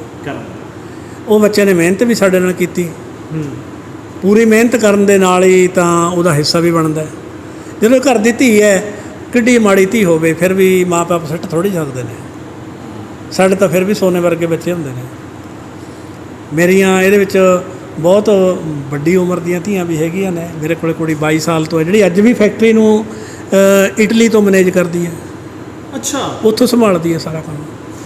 ਹਰ ਕਿਸਮ ਦਾ ਕੋਈ ਲੈਣ ਹੈ, ਦੇਣ ਹੈ, ਪੈਸਾ ਧੇਲਾ ਹੈ, ਮੇਰਾ ਇੱਥੇ ਕਿਸੇ ਚੀਜ਼ ਨਾਲ ਕੋਈ ਲਿੰਕ ਨਹੀਂ ਹੁੰਦਾ। ਇਹ ਬੱਚੇ ਖੁਦ ਮੈਨੇਜ ਕਰਦੇ ਨੇ, ਇਹਨਾਂ ਦੀ ਸੰਸਥਾ ਹੈ। ਉਸ ਤੋਂ ਬਾਅਦ ਬੱਚੀਆਂ ਹੋਰ ਆਈਆਂ, ਉਹਨਾਂ ਨੇ ਵੀ ਆਪਦਾ ਮਿਹਨਤ 'ਚ ਪੂਰਾ ਰੱਜ ਕੇ ਯੋਗਦਾਨ ਪਾਇਆ। ਉਹਨਾਂ ਦੇ ਵੀ ਵਿਆਹ ਸ਼ਾਦੀਆਂ ਇੱਥੇ ਹੋਏ ਨੇ, ਉਹ ਵੀ ਇਸ ਘਰ ਦੀਆਂ ਧੀਆਂ ਨੇ। ਹੁਣ ਜਿਵੇਂ ਤੁਸੀਂ ਦੱਸ ਰਹੇ ਸੀਗੇ ਕਿ ਹਫ਼ਤਾ 2 ਹਫ਼ਤੇ ਪਹਿਲਾਂ ਦੀ ਗੱਲ ਹੈ ਕਿ ਤੁਸੀਂ ਇੱਕ ਜਿਹਦੇ ਉੱਤੇ 9.5 ਲੱਖ ਰੁਪਇਆ ਵਿਆਹ ਦੇ ਉੱਤੇ ਖਰਚਾ ਵੀ ਆਇਆ। ਅੱਜ ਕੱਲ੍ਹ ਲੱਗਦਾ ਹੈ, ਪਰ ਦੇਖੋ ਉਹ ਜਿਹੜਾ ਪੈਸਾ ਹੈ ਉਹ ਕਿਤੇ ਨਾ ਕਿਤੇ ਬੱਚਿਆਂ ਦਾ ਆਪਦਾ ਹੀ ਕਮਾਇਆ ਹੋਇਆ ਪੈਸਾ ਹੈ, ਕਿਸੇ 'ਤੇ ਆਸਾਨ ਨਹੀਂ ਹੈ। ਜਦੋਂ ਸਾਡੇ ਮੋਢੇ ਨਾਲ ਮੋਢਾ ਲਾ ਕੇ ਚੱਲੇ ਨੇ ਤਾਂ ਫਿਰ ਪੂਰਾ ਸਾਡਾ ਵੀ ਫਰਜ਼ ਬਣਦਾ ਅਸੀਂ ਉਹਨੂੰ ਮਾਂ ਪਿਓ ਵਾਂਗੂ ਮੇਨਟੇਨ ਕਰੀਏ। ਹਾਂ, ਸਾਡੀ ਅਸਲ ਡਿਊਟੀ ਉਹਨਾਂ ਦੇ ਵਿਆਹ ਸ਼ਾਦੀ ਤੋਂ ਬਾਅਦ ਸ਼ੁਰੂ ਹੁੰਦੀ ਹੈ, ਕਿਉਂਕਿ ਜਦ ਕੋਈ ਬੱਚਾ ਸਾਡੇ ਨਾਲ ਕੰਮ ਕਰ ਰਿਹਾ ਹੈ, ਉਦੋਂ ਤੱਕ ਤਾਂ ਹਰ ਇੱਕ ਨੂੰ ਹੁੰਦਾ ਵੀ ਨਹੀਂ ਸਾਡੇ ਨਾਲ ਕੰਮ ਕਰਦਾ, ਅਸੀਂ ਇਹਦਾ ਕਰ ਰਹੇ ਹਾਂ। ਅਸਲ ਡਿਊਟੀ ਉਹ ਤੋਂ ਬਾਅਦ ਸ਼ੁਰੂ ਹੋਣੀ। ਮੈਂ ਉਹੀ ਗੱਲ ਕਰ ਰਿਹਾ ਸੀਗਾ ਕਿ ਵਿਆਹ ਕਰ ਦੇਣਾ, ਪਰ ਉਸ ਤੋਂ ਬਾਅਦ ਪੂਰਾ ਕਿਸੇ ਸੁੱਖ ਕਿਸੇ ਦੁੱਖ 'ਚ ਨਾਲ ਖੜਨਾ ਬਿਲਕੁਲ ਬਹੁਤ ਵੱਡੀ ਗੱਲ ਹੋਈ। ਦੇਖੋ, ਜੇ ਅਸੀਂ ਮਾਂ-ਬਾਪ ਕਹਾਉਣਾ ਤਾਂ ਸਾਨੂੰ ਉਹਨਾਂ ਨਾਲ ਖੜੇ ਹੋਣਾ ਪਊਗਾ, ਸਾਨੂੰ ਉਹਨਾਂ ਨੂੰ ਪੂਰੀ ਉਮਰ ਲਈ ਸਪੋਰਟ ਦੇਣੀ ਪਏਗੀ। ਨਹੀਂ ਤਾਂ ਫਿਰ ਅਸੀਂ ਐਵੇਂ ਕਸ਼ੋਸ਼ੇਬਾਜ਼ੀ ਹੋਊਗੀ, ਇਸ ਤੋਂ ਵੱਧ ਕੁਛ ਨਹੀਂ ਹੈ। ਐਵੇਂ ਸੰਸਥਾਵਾਂ ਕਹਿੰਦੇ ਨੇ ਵੀ ਅਸੀਂ ਜੀ ਆਹ 5 ਵਿਆਹ ਕਰਤੇ, 10 ਵਿਆਹ ਕਰਤੇ। ਬੂਟੇ ਲਾ ਦੇਣਾ ਬਾਈ ਜੀ ਕਾਫੀ ਨਹੀਂ ਹੈ, ਬੂਟੇ ਨੂੰ ਪਾਲ ਕੇ ਆਪਦੇ ਅੰਜਾਮ ਤੱਕ ਪਹੁੰਚਾਉਣਾ ਹੀ ਵੱਡੀ ਜ਼ਰੂਰਤ ਹੁੰਦੀ ਹੈ, ਉਹ ਜ਼ਰੂਰੀ ਹੁੰਦੀ ਹੈ। ਉਹ ਅਸੀਂ ਕੋਸ਼ਿਸ਼ ਕਰ ਰਹੇ ਹਾਂ। ਲੱਗੇ ਹਾਂ। ਜਿੰਨੇ ਵੀ ਸਾਡੇ ਕੋਲੇ ਬੱਚੀਆਂ ਹੈਗੀਆਂ ਨੇ ਸਾਡੇ ਨਾਲ ਮਿਹਨਤ ਕਰਦੀਆਂ ਨੇ, ਅਸੀਂ ਉਹਨਾਂ ਨੂੰ ਮੈਨੇਜ ਕਰ ਰਹੇ ਹਾਂ ਨਾਲ। ਸਲਾਮ ਆ ਭਾਜੀ ਤੁਹਾਡੀ ਸੋਚ ਨੂੰ, ਸਲਾਮ ਹੈ ਸਾਡਾ। ਆਪਦੀ ਮਿਹਨਤ ਹੈ ਬਾਈ ਜੀ, ਕਿਸੇ ਦਾ ਕੋਈ ਆਸਾਨ ਨਹੀਂ ਹੈ, ਨਾ ਸਾਡਾ ਆਸਾਨ ਹੈ ਨਾ ਬੱਚਿਆਂ ਦਾ ਆਸਾਨ ਹੈ। ਆਪਦੀ ਮਿਹਨਤ ਨੇ, ਆਪਦੀਆਂ ਚੁੰਝਾਂ ਭਰਦੀਆਂ ਨੇ, ਉਡਾਰੀ ਮਾਰ ਜਾਂਦੀਆਂ ਨੇ। ਤੇ ਸਾਨੂੰ ਤਾਂ ਦਰਖਤਾਂ ਵਾਂਗੂ ਇਹੀ ਚਾਅ ਹੁੰਦਾ ਵੀ ਹਾਂ ਇੰਨੇ ਪੰਛੀ ਸਾਡੇ ਆ ਗਏ ਤੇ ਇੰਨੇ ਭੱਜ ਗਏ। ਹੁਣ ਆਪਾਂ ਇੱਕ ਸਲੈਬ ਦੇ ਵਿੱਚ ਖੜੇ ਹਾਂ, ਜਿਵੇਂ ਉਰੇ ਮੈਂ ਦੇਖ ਰਿਹਾ ਜੇ ਅਕਸਰ ਖੰਭਿਆਂ ਦੇ ਉੱਤੇ ਬੜੇ ਬੜੇ ਟਾਵਰਾਂ ਦੇ ਉੱਤੇ ਇਹ ਚੀਜ਼ਾਂ ਲੱਗੀਆਂ ਹੁੰਦੀਆਂ ਨੇ। ਇਹ ਜਿਵੇਂ ਤੁਸੀਂ ਇੱਧਰ ਫੋਟੋਗ੍ਰਾਫ 'ਚ ਦੇਖ ਰਹੇ ਹੋ, ਇੱਥੇ ਇਹ ਜਿਹੜੀ ਲੈਬ ਹੈ 66,000 ਵੋਲਟੇਜ ਦੀ ਹੈ। 66,000 ਤੇ 2,20,000 220 kV ਤੇ 66 kV। ਕਿਉਂਕਿ ਜਿਹੜੇ ਸਾਡੇ ਗ੍ਰਿਡਾਂ ਦੀ ਸਮੱਸਿਆ ਹੈ, ਗ੍ਰਿਡਾਂ ਦੇ ਵਿੱਚ ਕਿਸੇ ਨੂੰ ਜਾਣ ਦੀ ਪਰਮਿਸ਼ਨ ਤਾਂ ਹੋ ਨਹੀਂ ਸਕਦੀ, ਦਿੱਤੀ ਵੀ ਨਹੀਂ ਜਾ ਸਕਦੀ, ਕਿਉਂਕਿ ਉੱਥੇ ਇੰਨੀ ਜ਼ਿਆਦਾ ਹਾਈ ਲਾਈਨ ਹੈ, ਹਾਈ ਵੋਲਟੇਜ ਹੈ, ਕੋਈ ਵੀ ਹਾਦਸਾ ਹੋ ਸਕਦਾ। ਅਤੇ ਫਿਰ ਇਹ ਸਿਸਟਮ ਨੂੰ ਬੱਚੇ ਦੇਖਣਗੇ ਕਿੱਥੇ ਜਦੋਂ ਉੱਥੇ ਜਾਣ ਦੀ ਤਾਂ ਪਰਮਿਸ਼ਨ ਹੈ ਨਹੀਂ। ਫਿਰ ਇਹਨਾਂ ਨੂੰ ਇੱਥੇ ਲਿਆਂਦਾ। ਹੁਣ ਜਿਹੜੀ ਚੀਜ਼ ਉੱਥੇ ਵੱਡੇ ਟਾਵਰਾਂ 'ਤੇ ਟੰਗੀ ਪਈ ਹੁੰਦੀ, ਇੱਥੇ ਗਰਾਊਂਡ 'ਤੇ ਪਈ ਹੈ। ਇਹ ਸਾਰੇ ਸਹੀ ਹਾਲਤ 'ਚ ਨੇ, ਇਹਨੂੰ ਖੋਲ੍ਹ ਕੇ ਦੇਖ ਲੈਣਾ, ਚੈੱਕ ਕਰ ਲੈਣਾ, ਚਲਾ ਕੇ ਦੇਖ ਲੈਣਾ। ਤੇ ਬੱਚੇ ਯਾਨੀ ਹਰ ਇੱਕ ਉਹ ਬਰੀਕ ਚੀਜ਼ ਜਿਹੜੀ ਇੱਕ ਸਾਡੇ ਨੌਜਵਾਨ ਵਾਸਤੇ, ਸਾਡੇ ਸਟੂਡੈਂਟ ਵਾਸਤੇ ਆਉਣ ਵਾਲੇ ਭਵਿੱਖ 'ਚ ਜ਼ਰੂਰਤਮੰਦ ਹੈ ਜੀ, ਉਹ ਹਰ ਇੱਕ ਚੀਜ਼ ਸਿਖਾਈ ਜਾਂਦੀ ਹੈ ਔਰ ਇਹ ਦੱਸੀ ਜਾਂਦੀ ਹੈ। ਦੇਖੋ ਮੈਂ ਬਹੁਤ ਵੱਡਾ ਦਾਅਵਾ ਤਾਂ ਨਹੀਂ ਕਰਦਾ, ਪਰ ਇੱਕ ਹੁੰਦਾ ਵੀ ਜਿੰਨਾ ਮੇਰਾ ਇੱਕ ਜਾਤੀ ਐਕਸਪੀਰੀਅੰਸ ਰਿਹਾ 40-41 ਸਾਲ ਦਾ, ਮੈਨੂੰ ਜਿੰਨਾ ਕੁਛ ਦੇਖਣ ਨੂੰ ਮਿਲਿਆ, ਮੇਰੇ ਕੋਲ ਇੱਕੋ ਹੀ ਹਿਸਾਬ ਕਿਤਾਬ ਦਾ। ਮੈਂ ਫੈਕਟਰੀਆਂ 'ਚ ਜਾਂਦਾ ਤਾਂ ਉੱਥੇ ਕੀ ਹੁੰਦਾ, ਕਮਰਸ਼ੀਅਲ ਕੰਪਲੈਕਸ 'ਚ ਕੀ ਹੁੰਦਾ, ਤੇ ਸਾਡੇ ਗ੍ਰਿਡਾਂ 'ਚ ਕੀ ਹੁੰਦਾ, ਉਹਦੇ ਨਾਲ ਤਾਲੁਕਾਤ ਰੱਖਦਾ ਸਿਸਟਮ ਮੈਨੇਜ ਕਰਤਾ, ਬਸ ਹੋਰ ਕੁਛ ਨਹੀਂ। ਹੁਣ ਭਾਜੀ ਆਖਰ ਦੇ ਵਿੱਚ ਮੇਰਾ ਸਵਾਲ ਇਹੀ ਹੋਊਗਾ, ਤੇ ਮੈਂ ਸਾਡੇ ਦਰਸ਼ਕ ਨੇ ਨਾ ਦੇਖ ਰਹੇ ਹੋਣਗੇ, ਸਾਰੀ ਵੀਡੀਓ ਦੇਖ ਲਈ ਹੋਊਗੀ, ਹੁਣ ਤੁਹਾਡੇ ਨਾਲ ਸੰਪਰਕ ਵੀ ਕਰਨਾ ਚਾਹੁੰਦੇ ਹੋਣਗੇ, ਜਾਂ ਕੋਈ ਸਟੂਡੈਂਟ ਹੋਣਗੇ ਜੀ ਜੋ ਚਾਹੁੰਦੇ ਹੋਣ ਕਿ ਸਾਨੂੰ ਕੋਈ ਐਸੀ ਜਗ੍ਹਾ ਮਿਲ ਜਾਵੇ, ਐਸੀ ਲੈਬ ਮਿਲ ਜਾਵੇ ਜਿੱਥੇ ਸਾਨੂੰ ਕੋਈ ਸਕਿੱਲ ਮਿਲੇ ਤੇ ਉਸ ਨੂੰ ਅਸੀਂ ਹਾਸਲ ਕਰਕੇ ਆਪਣਾ ਆਉਣ ਵਾਲਾ ਭਵਿੱਖ ਆ ਜਿਹੜਾ ਉਹ ਉਜਵਲ ਕਰ ਲਈਏ। ਤੁਸੀਂ ਆਪਣਾ ਮੋਬਾਈਲ ਨੰਬਰ ਤੇ ਐਡਰੈਸ ਪ੍ਰੋਪਰ ਜ਼ਰੂਰ ਦੱਸ ਦਿਓ ਜੀ। ਐਡਰੈਸ ਮੇਰੀ ਜੋ ਕੰਪਨੀ ਦਾ ਨੇਮ ਹੈ ਇੱਥੇ ਮਰਾੜ ਪਾਵਰ ਕੰਟਰੋਲ ਪ੍ਰਾਈਵੇਟ ਲਿਮਟਿਡ, ਪਿੰਡ ਕੱਕੜਵਾਲ, ਧੂਰੀ ਸ਼ਹਿਰ ਦੇ ਇਹ ਸਿਰਫ 2 ਕਿਲੋਮੀਟਰ ਦੇ ਫਾਸਲੇ 'ਤੇ ਹੈ। ਇਹ ਗੱਲ ਵੀ ਧੂਰੀ ਦਾ ਹੁਣ ਤਾਂ ਪਾਰਟ ਹੀ ਬਣ ਗਿਆ ਇਹ। ਅਤੇ ਮੇਰਾ ਫ਼ੋਨ ਨੰਬਰ ਹੈ 98-150 26-985 98-150 26985।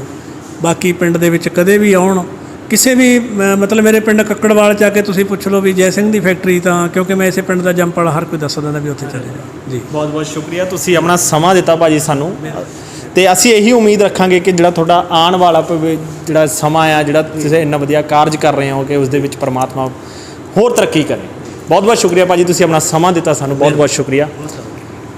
ਮੈਂ ਅਕਸਰ ਆਪਣੀ ਵੀਡੀਓਜ਼ ਦੇ ਵਿੱਚ ਦੁਹਰਾਉਂਦਾ ਰਹਿੰਦਾ ਹਾਂ ਕਿ ਸਕਿੱਲ ਨੂੰ ਹਾਸਲ ਕਰੋ, ਕੋਈ ਗੁਣ ਹੱਥ ਦੇ ਵਿੱਚ ਲਵੋ ਜੋ ਤੁਹਾਡੇ ਆਉਣ ਵਾਲੇ ਭਵਿੱਖ ਨੂੰ ਹੋਰ ਉਜਵਲ ਬਣਾ ਸਕੇ। ਸ਼ਾਇਦ ਜੇ ਤੁਸੀਂ ਭਾਜੀ ਨਾਲ ਸੰਪਰਕ ਕਰੋ, ਸ਼ਾਇਦ ਤੁਸੀਂ ਆਪਣੀ ਮਿਹਨਤ ਨਾਲ, ਆਪਣੇ ਇੰਟਰਸਟ ਨਾਲ ਔਰ ਕੋਈ ਨਾ ਕੋਈ ਗੁਣ ਐਸਾ ਹਾਸਿਲ ਜ਼ਰੂਰ ਕਰਕੇ ਜਾਓਗੇ ਜੋ ਤੁਹਾਡੇ ਆਉਣ ਵਾਲੇ ਭਵਿੱਖ ਨੂੰ ਹੋਰ ਵਧੀਆ ਬਣਾ ਦੂਗਾ, ਹੋਰ ਬਿਹਤਰ ਬਣਾ ਦੂਗਾ। ਅਸੀਂ ਐਡਰੈਸ ਤੇ ਫ਼ੋਨ ਨੰਬਰ ਤੁਹਾਨੂੰ ਦੱਸ ਦਿੱਤਾ ਆ, ਤੁਸੀਂ ਜ਼ਰੂਰ ਭਾਜੀ ਉਹਨਾਂ ਨਾਲ ਇੱਕ ਵਾਰ ਜ਼ਰੂਰ ਸੰਪਰਕ ਕਰਨਾ, ਕਿਉਂਕਿ ਸਿੱਖਣ ਨੂੰ ਬਹੁਤ ਕੁਛ ਹੈ, ਬਹੁਤ ਕੁਝ ਸਿੱਖਣ ਨੂੰ ਆ, ਬਹੁਤ ਵਧੀਆ ਨੌਲੇਜ ਆ। ਦੱਸਦੇ ਵੀ ਨੇ ਪੁਰਾਣੀ ਚੀਜ਼ ਤੋਂ ਲੈ ਕੇ ਅੱਜ ਦੇ ਸਮੇਂ ਦੀਆਂ ਚੀਜ਼ਾਂ ਵੀ ਨੇ। ਕਿਉਂਕਿ ਕਹਿੰਦੇ ਨੇ ਕਿ ਬੇਸਿਕ ਪ੍ਰਿੰਸੀਪਲ ਜਿੱਥੋਂ ਸ਼ੁਰੂਆਤ ਹੋਈ ਉਹ ਜੇ ਕਲੀਅਰ ਹੋਊਗਾ ਤਾਂ ਅੱਜ ਦੀ ਚੀਜ਼ ਨੂੰ ਸਮਝਣ ਦੇ ਵਿੱਚ ਉਨੀ ਹੀ ਆਸਾਨੀ ਹੋਊਗੀ। ਉਮੀਦ ਇਹੀ ਰੱਖਾਂਗੇ ਕਿ ਤੁਹਾਨੂੰ ਇਹ ਵੀਡੀਓ, ਇਹ ਇੰਟਰਵਿਊ ਵਧੀਆ ਲੱਗਿਆ ਹੋਊਗਾ, ਨੌਲੇਜ ਦੇ ਵਿੱਚ ਵੀ ਇਜ਼ਾਫਾ ਹੋਇਆ ਹੋਊਗਾ। ਜਿਹੜੇ ਅਸੀਂ ਗੱਲਾਂ ਬਾਤਾਂ ਕੀਤੀਆਂ, ਜੋ ਚੀਜ਼ਾਂ ਦਿਖਾਈਆਂ, ਉਮੀਦ ਇਹੀ ਰੱਖ ਕੇ ਇਸ ਇੰਟਰਵਿਊ ਨੂੰ ਕੀਤਾ ਸੀ ਅਸੀਂ। ਇਸ ਵੀਡੀਓ ਨੂੰ ਵੱਧ ਤੋਂ ਵੱਧ ਸ਼ੇਅਰ ਕਰੋ ਤਾਂ ਜੋ ਕੋਈ ਸਟੂਡੈਂਟ ਹੋਵੇ, ਕੋਈ ਨੌਜਵਾਨ ਹੋਵੇ ਜੋ ਕੰਮ ਸਿੱਖਣਾ ਚਾਹੁੰਦਾ ਹੋਵੇ, ਇਲੈਕਟ੍ਰੀਕਲ, ਮਕੈਨੀਕਲ, ਇਲੈਕਟ੍ਰੋਨਿਕਸ ਜਾਂ ਕਿਸੇ ਵੀ ਫੀਲਡ ਦੇ ਵਿੱਚ, ਇੰਜੀਨੀਅਰਿੰਗ ਫੀਲਡ ਦੇ ਵਿੱਚ ਕੋਈ ਵੀ ਕੰਮ ਸਿੱਖਣਾ ਚਾਹੁੰਦਾ ਹੋਵੇ ਤਾਂ ਇਹਨਾਂ ਨਾਲ ਜ਼ਰੂਰ ਇੱਕ ਵਾਰ ਸੰਪਰਕ ਕਰੇ, ਜਾਂ ਇਸ ਵੀਡੀਓ ਨੂੰ ਦੇਖ ਕੇ ਉਸ ਲਈ ਇੱਕ ਦੁਆਰ ਖੁੱਲ੍ਹ ਜਾਣ, ਉਹ ਦਰਵਾਜ਼ਾ ਖੁੱਲ੍ਹ ਜਾਵੇ ਤਾਂ ਜੋ ਇਹਨਾਂ ਨਾਲ ਸੰਪਰਕ ਕਰ ਸਕੇ। ਉਮੀਦ ਇਹੀ ਰੱਖਾਂਗੇ ਕਿ ਤੁਸੀਂ ਇਸ ਵੀਡੀਓ ਨੂੰ ਵੱਧ ਤੋਂ ਵੱਧ ਸ਼ੇਅਰ ਕਰੋਗੇ। ਵੱਧ ਤੋਂ ਵੱਧ ਸ਼ੇਅਰ ਕਰੋ ਜੀ। ਤਦ ਤੱਕ ਲਈ ਮੈਨੂੰ ਜਾਣੀ ਹਰਵਿੰਦਰ ਖੰਨਾ ਨੂੰ ਦਿਓ ਇਜਾਜ਼ਤ। ਧੰਨਵਾਦ।